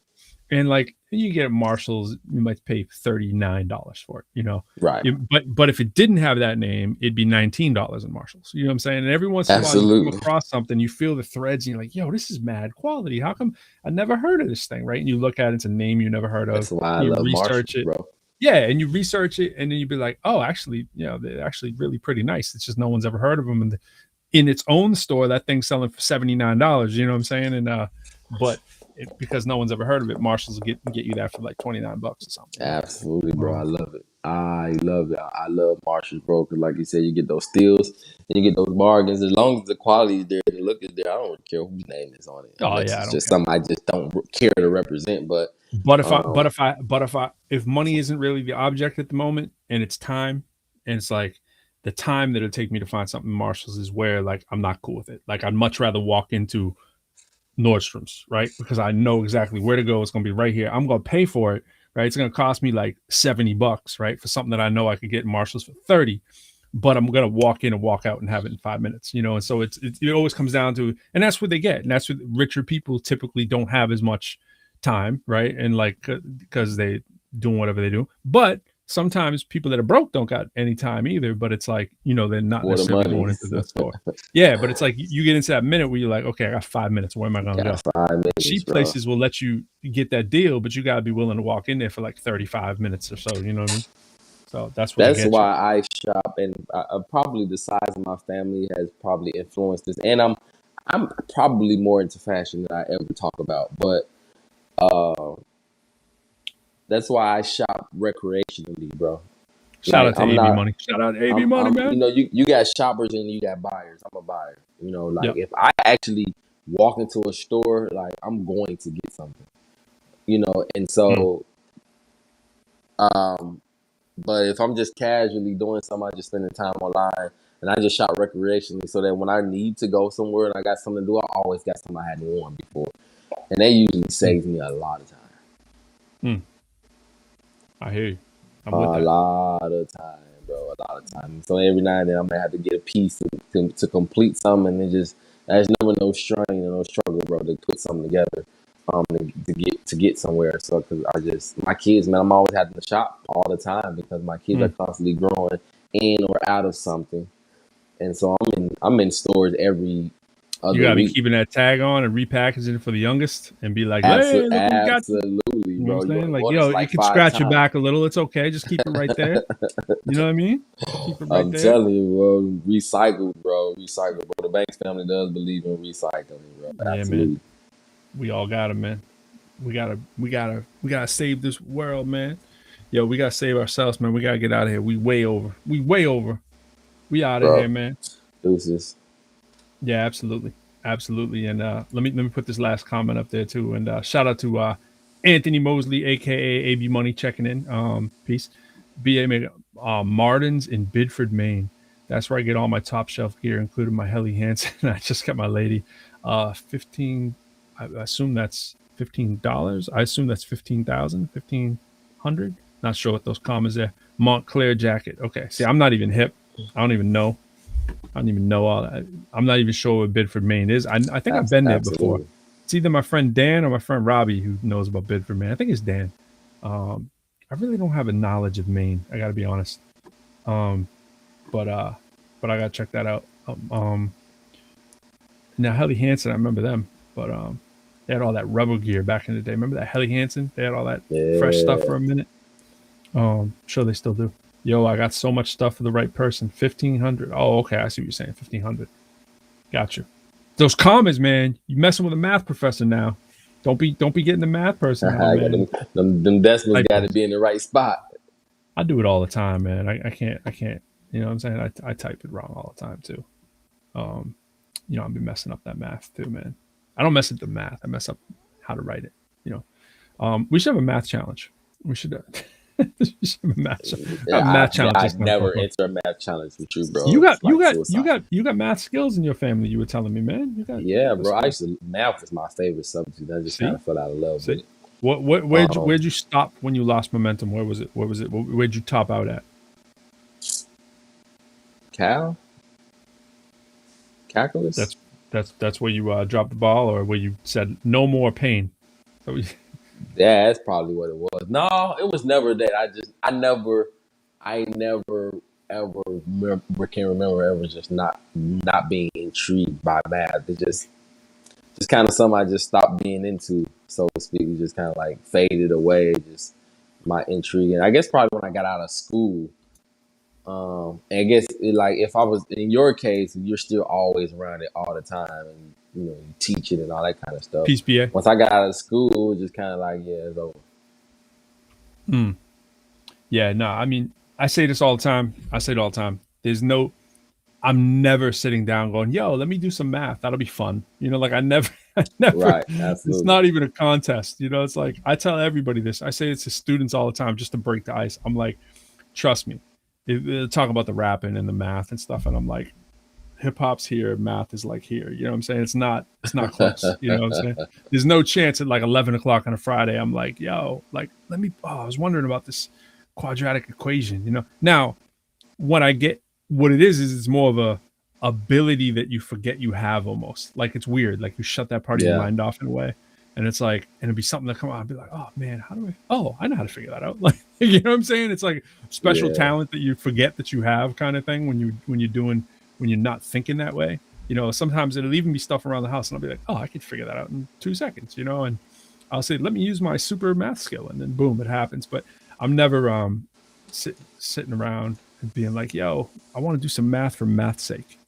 It's normally like, oh, I have the ability to do that, I should go do that. Unless it's a certain cool topic in like quantum mechanics or something like that. It's a vector or an eigenvalue or something like, without getting too deep in it or whatever, but a vector analysis or something. But you're already in too deep, bro. Nah. See, this vector analysis. I was having a conversation with a partner of mine tonight. I know we gotta get out here, but I was having a conversation with a partner of mine who's working on this Q STEAM project that we're doing, this quantum STEAM initiative that we do from people at the University of Chicago and different institutions, and we're like this national crew of people who are sort of the product experts, I guess I should say, or whatever. Actually, let me pull this up. I'll show this to you really fast. This is really want to see some nerding out here. Give you some nerd out. I never give you guys the nerd out math stuff. So this is the team of the Q STEAM team. So that's the planning committee. That's my man Russ. He's the man. Quantum Education Program Administrator, Chicago, Quantum Exchange, University of Chicago. What do you say? Quantum Education Program Administrator. Yeah. So this is like the planning committee. So Russ is the man. Russ and I, we get along really well, and he actually knew me from hip hop. He's like, "Yo, I have a student who knows you. Oh my gosh!" Like, it was funny. It was the funniest thing when I got on the first call with him. Like, "Yo, is that Professor Lyrical?" I was like, "Yeah, man." He's like, "Oh my gosh!" You know, so it was a hilarious moment in education. But so we're all like the discipline. There's different people in the discipline of like throughout STEM, and this is really for quantum science, right? It's trying to get more people into quantum science because this is the way the job markets are going. Like, it's definitely going into quantum, right?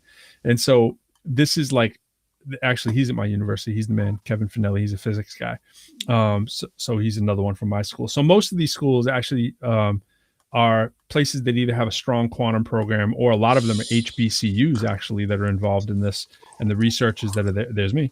The researchers that are there, like, do their thing, you know. So mine, you know, it's got the Professor Lyrical and the math and all that. Won't bore you with all that stuff, but you'd be amazed at the amount of people in here that are connected to something that's musical or artistic or something like that, right? Like you see someone nanoparticles, all that, right? But look here, physics and her brings together physics and the arts, including through the development of project-based course where the arts meets physics. I mean, there's just so many where it's not even that crazy, where you just start to see that a lot of people have those kind of same connections. Now, Russ is the same way, you know, but that side of you, when you do that side of you, you forget that people that don't have that don't have the connection to like the arts or whatever, that are only in the sciences, right? They live in the sciences, and it's really hard for them to break out a lot of times, right? They can break out when they're comfortable and there's no one around and they're doing their thing. They might be into a certain game show or movie or different kind of reading or something, or who knows what they're doing, right? But it's really hard to get them to chill out and be normal. You know what I'm saying? And like, it's really easy for me. You know what I'm saying? Like, I'm like, oh, give me my microphone and let me rap some bars. You know, the arts is your outlet. Yeah, and it's like, it's deeper than that. It's like the art's my everything, you know. And it's like I do use it as an outlet too, and I get too caught up in that. But it's like, you'll have people trying to explain something, and they think they're explaining it in a way that's basic, and what they're doing is they're doing what I just did a couple seconds ago when I was like vector. I realize when I say vectors and eigenvalues and all this kind of stuff, it sounds way up in the clouds, but the important thing is to bring it down to life and just say a vector is like two lines, right? They just have direction, you know, and they just put together like an angle. That's basically what a vector is, right? But to get a mathematician to say that, they were like, no, it's not technical enough. Like, no, dude, you just got to give someone the idea of like, what do you even mean when you talk about orthogonal? I mean, we use these words all the time that sound so ominous. If you look at the title of any mathematician's dissertation, there's going to be 20 words in there that you've never heard anyone say before, like ever, you know, ever, you know. And it's like, and unless you're a mathematician, the words sound so off-putting and so hard. And it's like, why did nobody stop some of these people from naming their stuff that way? Be like, dude, you want no one in the world to understand? Is that what you really want? You know, you have to look at each word and go really slow and go, orthogonal approaches to eigenvalue states of nonlinear vector. You know, but before you're done, you're like, what are you talking about? You have to take a mathematician. You have to take it really slow, unless you work in that realm, to even know what the heck someone's talking about. And then maybe you see the formula and you go, oh, okay, I get it. And it kind of defeats the purpose. Kind of realm.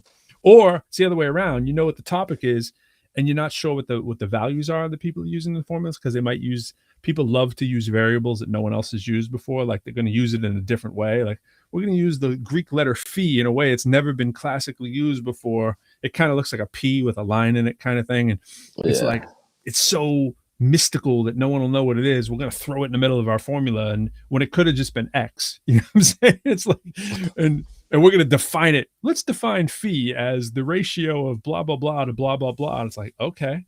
And now we've just excluded everybody from ever understanding it. We wonder why people have no idea, and they think that they just don't have the ability. It's like, no, mathematicians are trying to keep you out. They don't want you in their circle. You know what I'm saying? They want you to not understand it and feel stupid, so that you won't feel like you can play in the game. You know, it's the craziest thing, man. But yeah, man, that's enough. We're gonna end it on some boring math and get out of here. All right, bro.